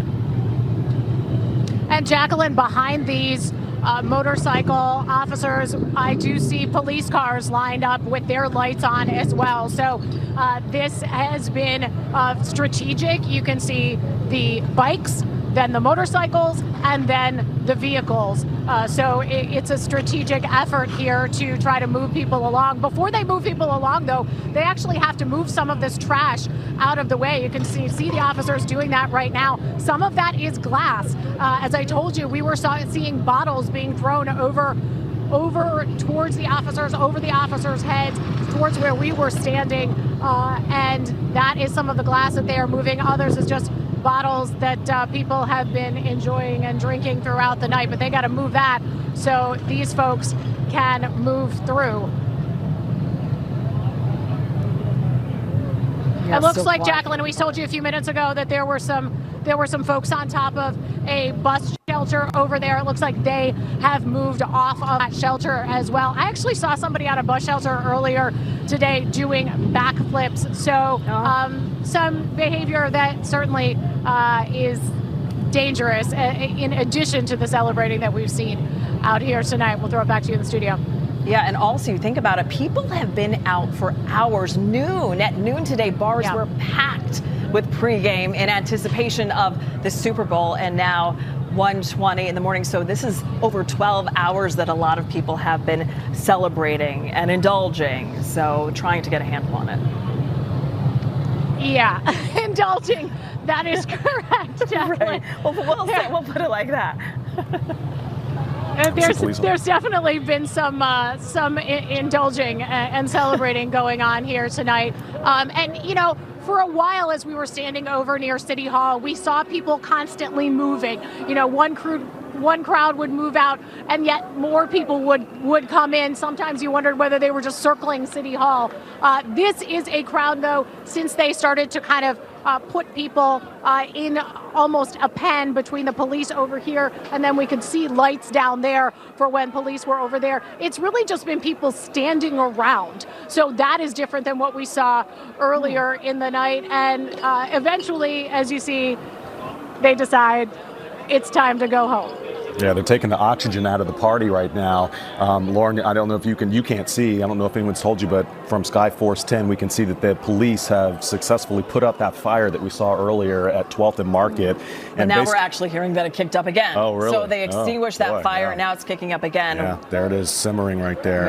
Yeah, they're trying to get a control of that. What we've seen, what we saw in South Philly is, you know, they use those trucks to clean that up. But first, they got to get the people out of there. They got to put out the fires, and they got to control the crowd. Yeah, it's a heavy job. They knew they would have. They have a lot to do tonight and in the next few days. As we said, there's going to be a lot of cleanup. There's going to also they're going to have to deal with the light poles that came down and handle that. And then probably, I would expect that glass that you heard was actually just some officers moving some of those. So that's nothing to be concerned about there. They're going to have, I would expect they may want to check some of those other light poles. We saw some of them moving back and forth, swaying back and forth. So they may want to check those to make sure that they're okay. So they're going to have a big job. For a lot of the evening, we saw police kind of staged in areas. There were a bunch of them right outside City Hall, but not moving, just allowing people to celebrate and have a good time. Now things have kicked into gear. This is sort of the next phase of the operation to move folks along, have them go home, and that's what you're seeing right here as police have moved on to Arch. We have seen them just sort of stay at Arch for a while. I'm curious whether we will now see them push farther in. We just haven't seen that quite yet. That's what we're seeing out here, guys, though. Yeah, it's starting to spark back up. It might still take some time for police to get control of everyone and try to get them to their homes out of this area. But a definite improvement in terms of the crowds of what we saw 30 minutes ago, 40 minutes ago, of just those massive crowds behind you, Lauren, doing the Eagles chant, so excited about this win. But clearly these officers were able to move in and get a handle on it to a point. this fire sparked, of course, but in terms of the people and the crowds, definitely improved over the last half hour. And we know they use guys, what you're seeing now are gates being put up around the officers here, and some of the officers on motorcycles are actually going up to those gates. So again, this has been consistent with what we have seen, just pushing people a little bit farther, a little bit farther, a little bit farther, until they decide that it's time to go home. Right. It's a fine line between celebration and then taking it too far and not being destructive, not wanting anyone to get injured, but still wanting to celebrate this incredible win of the Philadelphia Eagles, second time in franchise history, but of course doing it in a safe manner. So important, but hard to control. We heard city officials say this week that they wanted people to celebrate. They just wanted them to do it safely. But the police commissioner did make it clear that there would be a point where folks would be going home, and it looks like now's the time. Yeah, and we haven't seen a lot of traffic. We're seeing a chopper shot of a vehicle. I don't know if that's a law enforcement vehicle that just rolled through the intersection there, but that was one of the concerns, controlling traffic because of what we saw at Spring Garden 2 weeks ago, and and controlling injuries. Yeah, controlling the person who climbed to the top of that rifle with a tragic ending to that. But there's only so much that they can anticipate. This area is completely blocked off to cars. This area is completely blocked off to vehicles. We haven't seen any vehicles other than police vehicles, police motorcycles coming through this area. It's entirely blocked off. The only exception would be that dump truck, which was really being used to block off this area, and they moved that a few minutes ago. But other than that, we have not seen any vehicles anywhere close to this area. It looks like we're seeing police take someone into custody right now from Skyforce 10. And I know that you said, Lauren, as the officers were confronting Eagles fans at this point in the evening, they were facing some opposition there. We haven't seen anything on the ground here in terms of anything aggressive or any confrontation of sorts where they were having real trouble from folks. Most of the time they have been moving around, and it's more of officers just kind of like waving their hands saying let's go to get them to go. But we haven't seen any confrontations on the ground here. I understand you're seeing some from Skyforce 10. Yeah, we are, and we don't know why they are escorting this person, but we know that there are a lot of instances that happened in this area. We saw fire, we saw people doing things that they shouldn't be doing, and we know in the coming days, likely tomorrow, we will hear from city officials and their response to this. Yeah, and one thing to note from what we're seeing here is that all we're seeing is the officers walking in that street. We see folks still we see very few folks sprinkled there on the sidewalks, but no traffic on the streets, just officers walking that street. And guys, we do expect to hear an assessment from the city of what things, how things went, and what their sort of rundown is of any incidents that they had throughout the night. We saw that after the NFC Championships. We got sort of a rundown of what they saw and the incidents that they responded to, and we would expect that we'll get the same kind of thing tomorrow. And of course, police are working here in Center City. I'm going to step out of the way. It looks like police are on the move here behind me. Police with bikes are going through the gates that they've been putting up here to move around this side. I'm just trying to get a handle of where they might be going. But guys, I got to tell you, it does appear that as they are doing that, as they are moving, folks are heading out. I can take a look down Broad Street here and take a look down Arch here. Bruce is now looking down Broad right now, and I do see the crowd heading in the opposite direction. Police have now moved beyond Arch to the other side of Arch, and folks appear to be moving on down the street. So this tactic does appear to be working to get people moving in the direction that they want them to. I can tell you that from our vantage point, we appear to see more officers than we do celebrants and fans at this point. A totally different scene from what we were seeing earlier, where you couldn't go 10 seconds without hearing "Go Birds" or hearing fireworks shoot off. Now you're seeing the officers, like you said, control the crowd, control the mood, and do so without agitating anyone who obviously is in the mood to celebrate. We see a line of officers standing there along the building, and then we also see so many in front of us, right there in front of our camera, on bikes as well. And then we saw mountain patrols. So a lot of different avenues to try to get a handle on this. I believe they're continuing to just slowly push people down the street. For a while they were just sort of standing, and now they do appear to be continuing to walk down Broad Street, guys. As this hits the end of the celebration, it has been a night that people were hoping they would have here in Philadelphia. Now we hit the end of it, and we get ready for the parade later this week. We'll throw it back to you. Lauren, thank you. Right now, let's take it to Miguel Martinez-Valle in New Orleans on a quiet field in the Caesars Superdome, but the remnants of all that coveted confetti, Miguel. Still there. Yeah, you mean this confetti right here? It's been. Oh, if we could catch it. What a night. Yeah, there we go. I'm sending it your way. Well, don't worry, I'll bring some back. But it's been an absolutely epic night. And people right now that made the Super Bowl possible out here celebrating in their own unique ways. You can see over here we've got, what is that, a worm situation going on. Guys, it's just been such a epic night out here celebrating with the Eagles, with Eagles fans, with the Eagles players' families after that epic win against the Chiefs.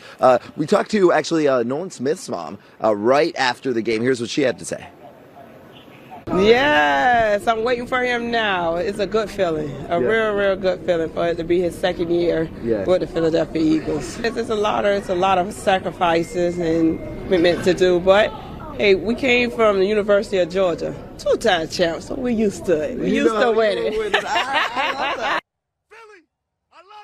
And I did love what she said. Yeah, we're used to winning. Well, hey, look, I know they were used to winning other games, but Super Bowl champions, that's got to be some kind of new feeling. She was so excited, obviously so proud. We got to speak to other family members as well, and it's just cool to see the pride. This is obviously such a team effort, not just the players themselves, but also like their units, their teams, cheering them on along the way to get here, the road to the Super Bowl, the road to redemption, which brought them right here to New Orleans. Now take a look at this empty Superdome. This was a sea of green earlier. I'm telling you, Eagles fans not just showed up, but they really showed out. All we heard throughout the game, because the Eagles had the lead, was just chant after chant. The EAGLES was taking over, echoing, and it was absolutely electric. Even during the Super Bowl halftime show, when Kendrick Lamar rocked it out here with that cool stage that was transformed the space.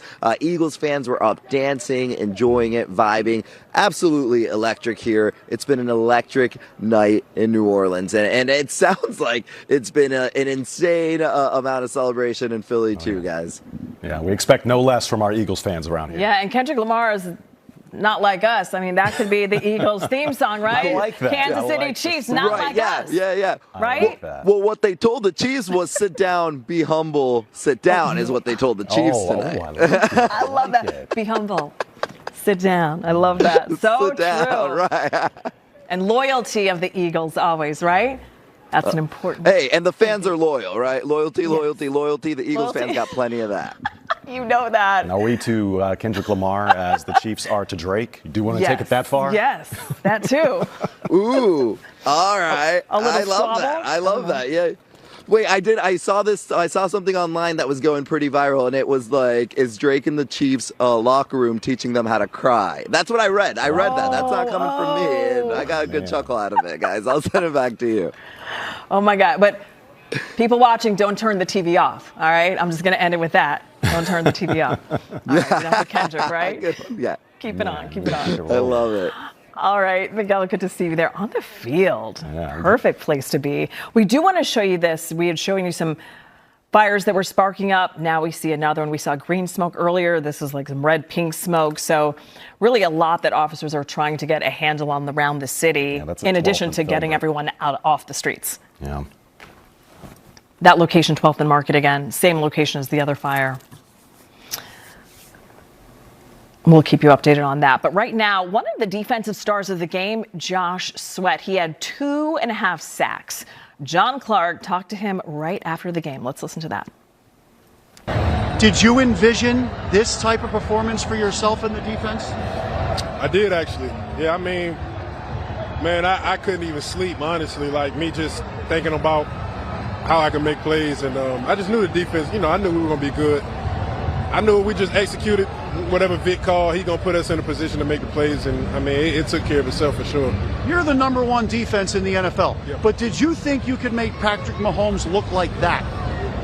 I mean, I'll be real. I mean, I thought if we took advantage of our opportunity like we did, we could, for sure. I said in all my interviews coming up this week, I said, look, man, we do that, it won't be close.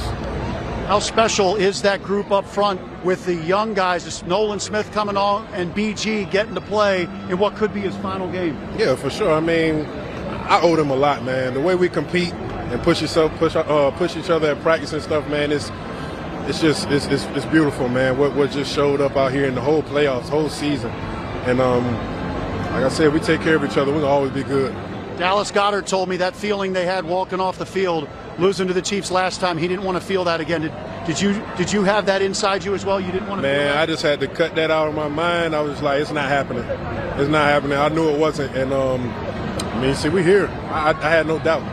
You want to tell Philadelphia something? Hey, appreciate y'all, Philly, man. It's been a crazy journey, and we got it done for y'all, man. I'm going to see y'all at that parade, though.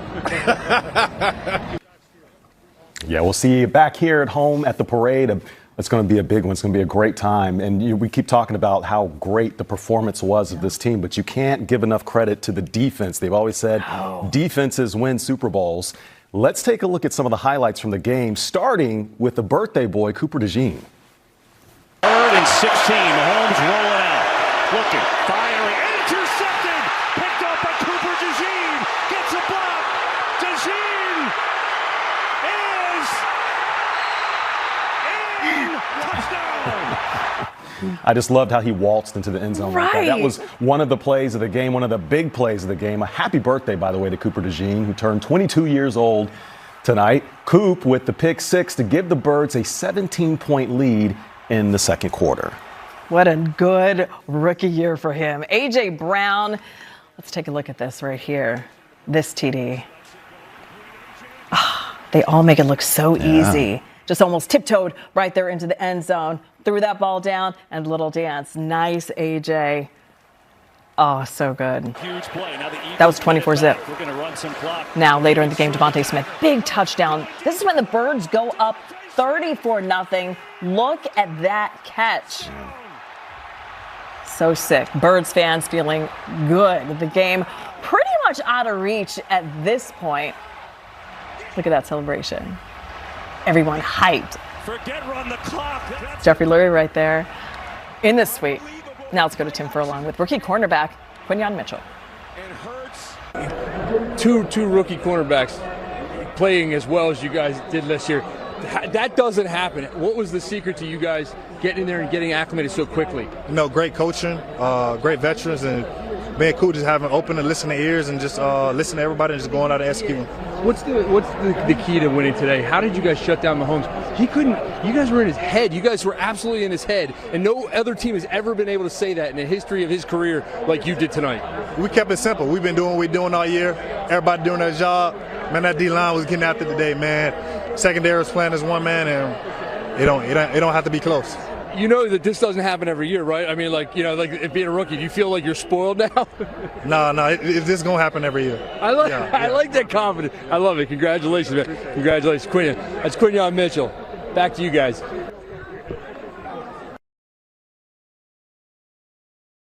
About the defense. The defense just dominating and confident, too, in doing it. Let's go to Brian Sheehan right now. Broad and Spring Garden. Hey, Brian. Hey guys, I'm trying to be discreet here because as soon as people see the camera, they start coming over towards us. Right. So this is a look here on North Broad Street. We are right by Philadelphia School District headquarters here at Broad and Spring Garden. You see crowds of people making their way from City Hall, trekking to wherever they are going. We are seeing fireworks north of here towards Temple University. You see, if we swing around here, Jorge, you see the garbage trucks are still blocking Broad Street. And just about 2 minutes ago, before we came on air, we had an alert, a public safety alert from the city of Philadelphia here, ordering crowds to disperse and leave Center City streets, saying follow instructions from Philadelphia Police on where to exit. That is from Philadelphia Office of Emergency Management. Crowds have been out here, guys, as you know, as you've seen, for several hours. The Philadelphia Police Department allowing them to celebrate.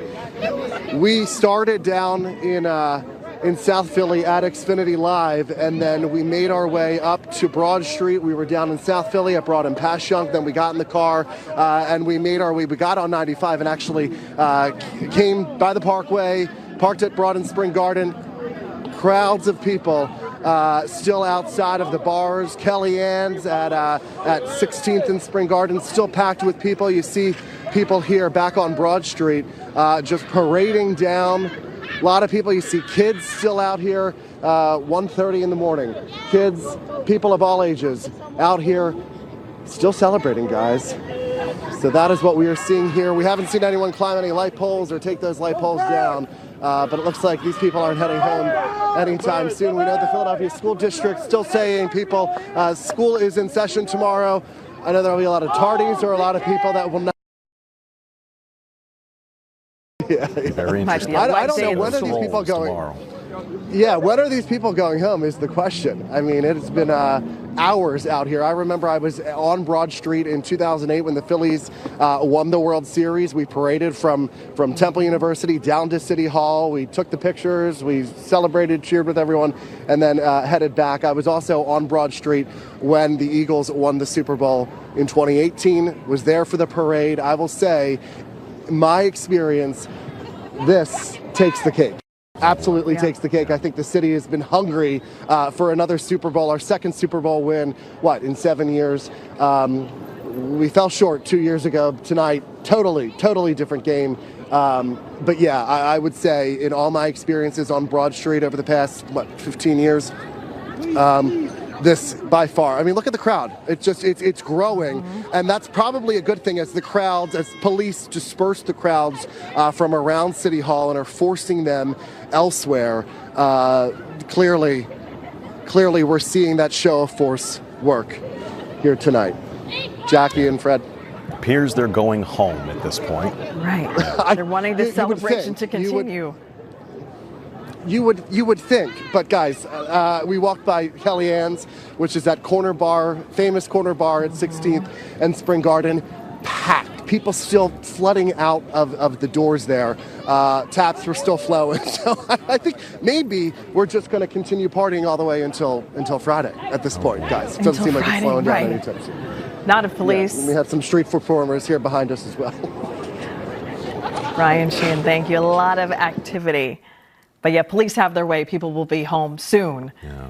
Here's a look at Skyforce 10 right now. You can see police there in their vehicles, in their motorcycles, and in their squad rolls. You can see they are controlling traffic there. They are holding the line, and you see officers still walking the street behind them, and some even walking the sidewalks. We've been watching, at least for an hour now, police from here in Philadelphia and from suburban areas corralling all of the crowds, dispersing them, and cleaning the streets too. I mean, you could not tell just from this little shot right here that there were tens of thousands of people here earlier.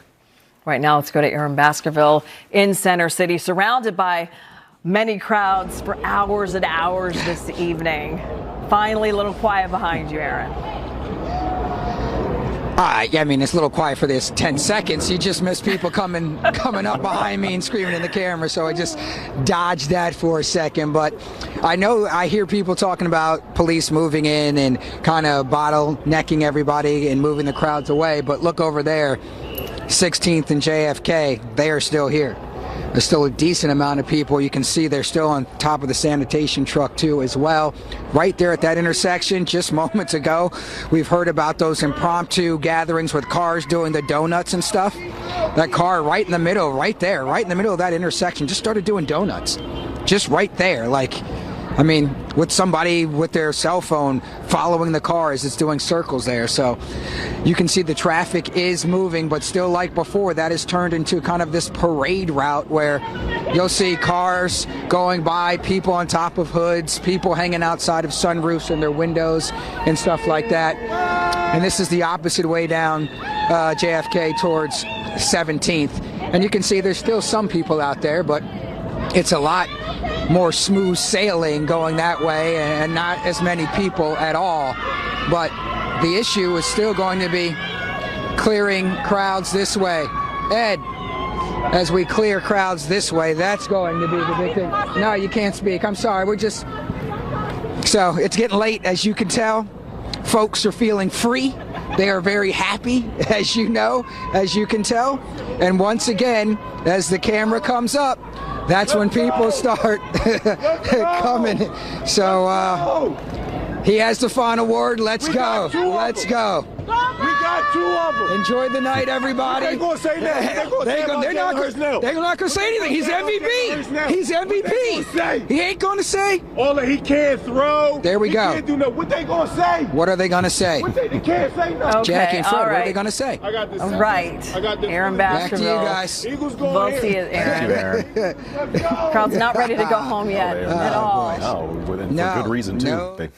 No. The Eagles put on a clinic tonight against one of the more dominant teams in the NFL. You can see police there holding the line, dispersing crowds, and it looks like there's an encounter here between some folks here on the left side of your screen. Mm-hmm. It looks like it's getting physical there. You can see police officers. This is getting pretty physical right there. And you see the motorcycles there still holding the line. They're not letting any traffic in, but you see all of the traffic on the sidewalks, and they are physically clearing people out, even from the sidewalks. And there have been a lot of concerns right now. They are trying to get a handle on whatever fight is taking place and disagreements between people not wanting to go home. You can see that interaction between an officer and a fan, but police are making it clear that everyone needs to go home because of the dangers that are arising. We've seen people on top of structures, which city officials had warned them not to do. We've seen fires erupt. We've seen poles that had been lifted out of the ground, unbolted, unscrewed, carried down the street multiple times. So this is a point where officers are saying, for public safety, people need to go home. And that is what you are seeing. Officers doing whatever they can, they say, to try to get crowds home in a safe manner and hopefully in a peaceful manner, so that no one else is injured. And this is the message that the mayor had before this, before the NFC Championship. They've been carrying this message for several weeks now, urging people to be on their best behavior. She expressed confidence in the fans here in Philadelphia for the Eagles, but we've seen some scuffles here with folks, as you just mentioned, Jackie, folks carrying poles and, in the past, we hadn't had any issues with them tearing down poles and grease the poles to keep people from climbing them, but we've seen them carrying poles and starting fires, and they are in the thick of getting these people home right now. Right now, let's go to Lauren Mayk, who is at Broad and Race in Center City and has seen her fair share of incidents tonight. Lauren.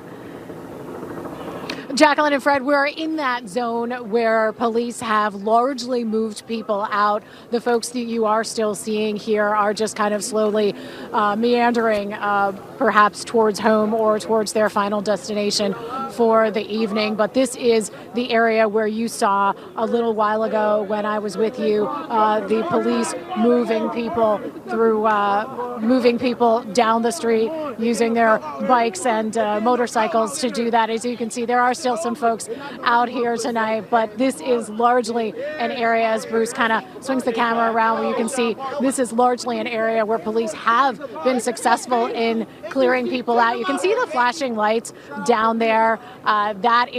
We're standing at Race right now. We're looking down towards Vine there, so you can see that they really have made progress all the way from City Hall all the way down there to largely clear the streets of people. There's still a lot of trash to be cleaned up on the streets. And actually, let's swing you over here and show you one of the things that we are seeing on the ground. We talked earlier about how we were seeing fireworks that seemed to be coming from ground level, and they were very low. Well, take a look at this. We see what appears to be the remnants of some of those fireworks that were being shot off earlier. We saw them from different places around City Hall. This appears to be some of the remnants of some of the ones that were being shot off. So not sure who left those there or who was using those tonight, but we did see those, and I know Johnny was seeing those from where he was as well as we hit the final moments of the celebration as people head on home.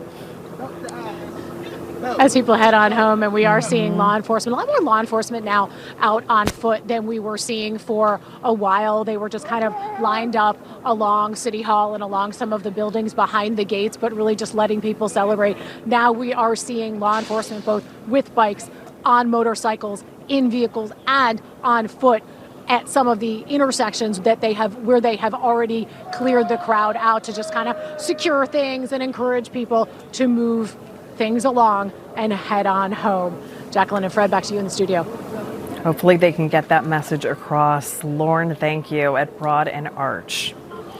From the celebrations on the street to the celebration with the Eagles, as we take another look right there at the heavy police presence in Center City as they try to make sure they do everything they can so that no more fires erupt and no more damage is done and that no one is hurt.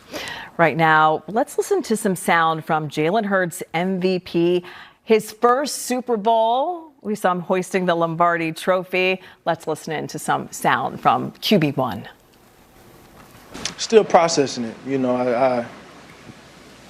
It's been a long journey. It's been a journey of ups and downs and highs and lows, and I've always stayed true to it in the end, and having this vision of just being the best that I can be, and that evolving over time into this desire and this flame inside to win. And you don't do great things without the guys around you. So the effort, the work, always leaning on that, trusting in that, and trusting the process, and staying the course, and sticking to the script. It's nice to see him get his flowers tonight, right? Because yes. He's gotten a lot of criticism. And there you see A.J. Brown and Devonte Smith made sure head coach Nick Sirianni got his Gatorade shower there. John Clark caught up with Devonte as he walked off the field as a Super Bowl champ. What do you want to say to Philadelphia back home? This for y'all. How special is it? You came back into the Superdome where you grew up near. You played in a state title game here. You had a big night with the touchdown. How meaningful was that? It's amazing, man. You know, couldn't imagine being here growing up, but you know, God is the greatest. I'm here with Sidney Brown, safety, the happiest guy on earth, man. How are you feeling about this? Oh my God, dude, I'm blessed. I'm sorry. This is a surreal moment. You know, just blessed by opportunity, blessed to be here, blessed to be in New Orleans, blessed to be a part of this organization, and the best yet to come. Let me ask you, I mean, that you guys tonight locked down. I mean, the defense, you could argue, defense, you guys, Vic, you could all be MVP. I mean, you were in Mahomes' head. Like, he's never seen that before. They called a great game, and we all owe it to them. You know, the coaches prepared us the right way. They put us in the right position to be successful, and I mean, we're just an outcome of that. Do we think this is a two-peat, a three-peat, a four-peat for this Eagles team? As many as we can get, man. We just got to focus on the next game, the next opportunity, and not get too far ahead of ourselves. You know, we're so happy for you, man. You're the best. You're the best. Man, appreciate you so much. Yeah. Sidney Brown, safety for the Eagles, just couldn't be any happier, could he? He's ecstatic. Back to you. I feel damn good, man. I'm just blessed, man. My Lord and Savior, man. My teammates. I appreciate this team, man. I appreciate this organization, man. Man, Made my dream come true. I love it. Is this the most special group of teammates you could possibly do it with? Man, yes, man. It's a great group of men, man. I'm just thankful to be blessed to be a part of it. What do you want to tell Philadelphia? Hey, make sure you got Bourbon Street ready for us. We come and turn it up. It was all for you.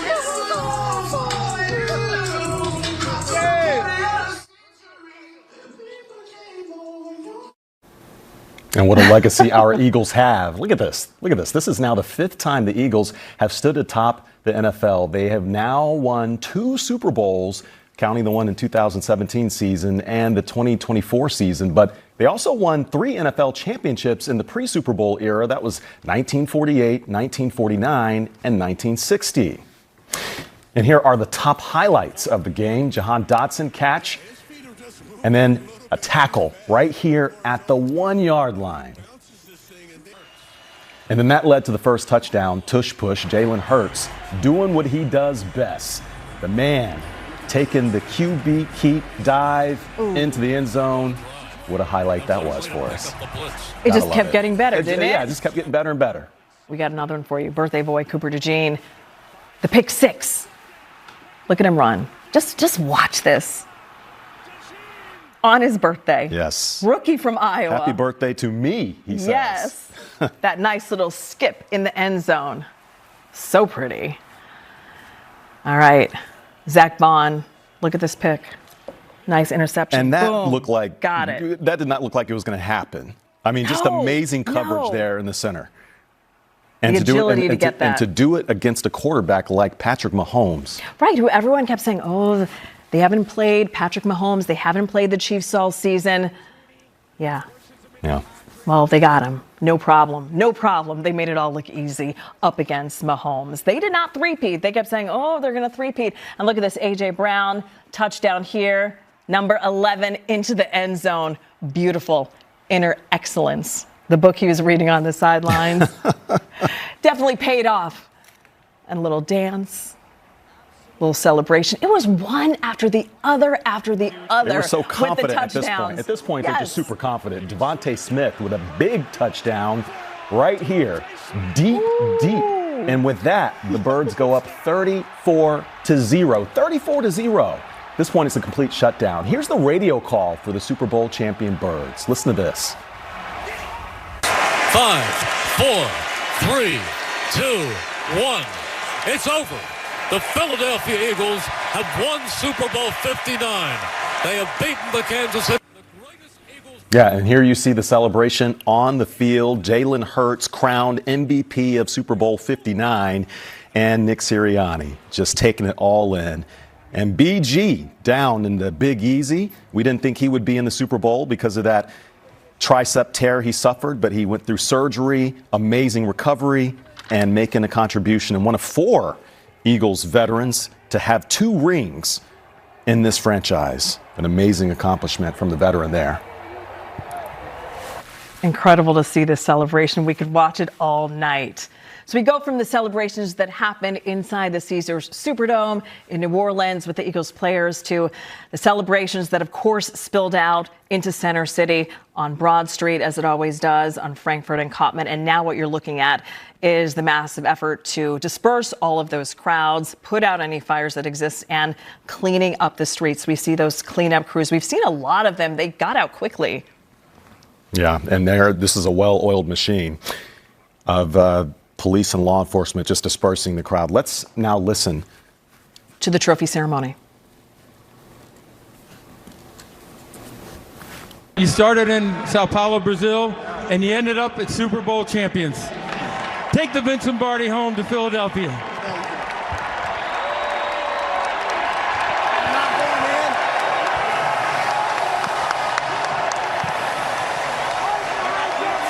This Lombardi trophy, what does that mean to you? So, you know what?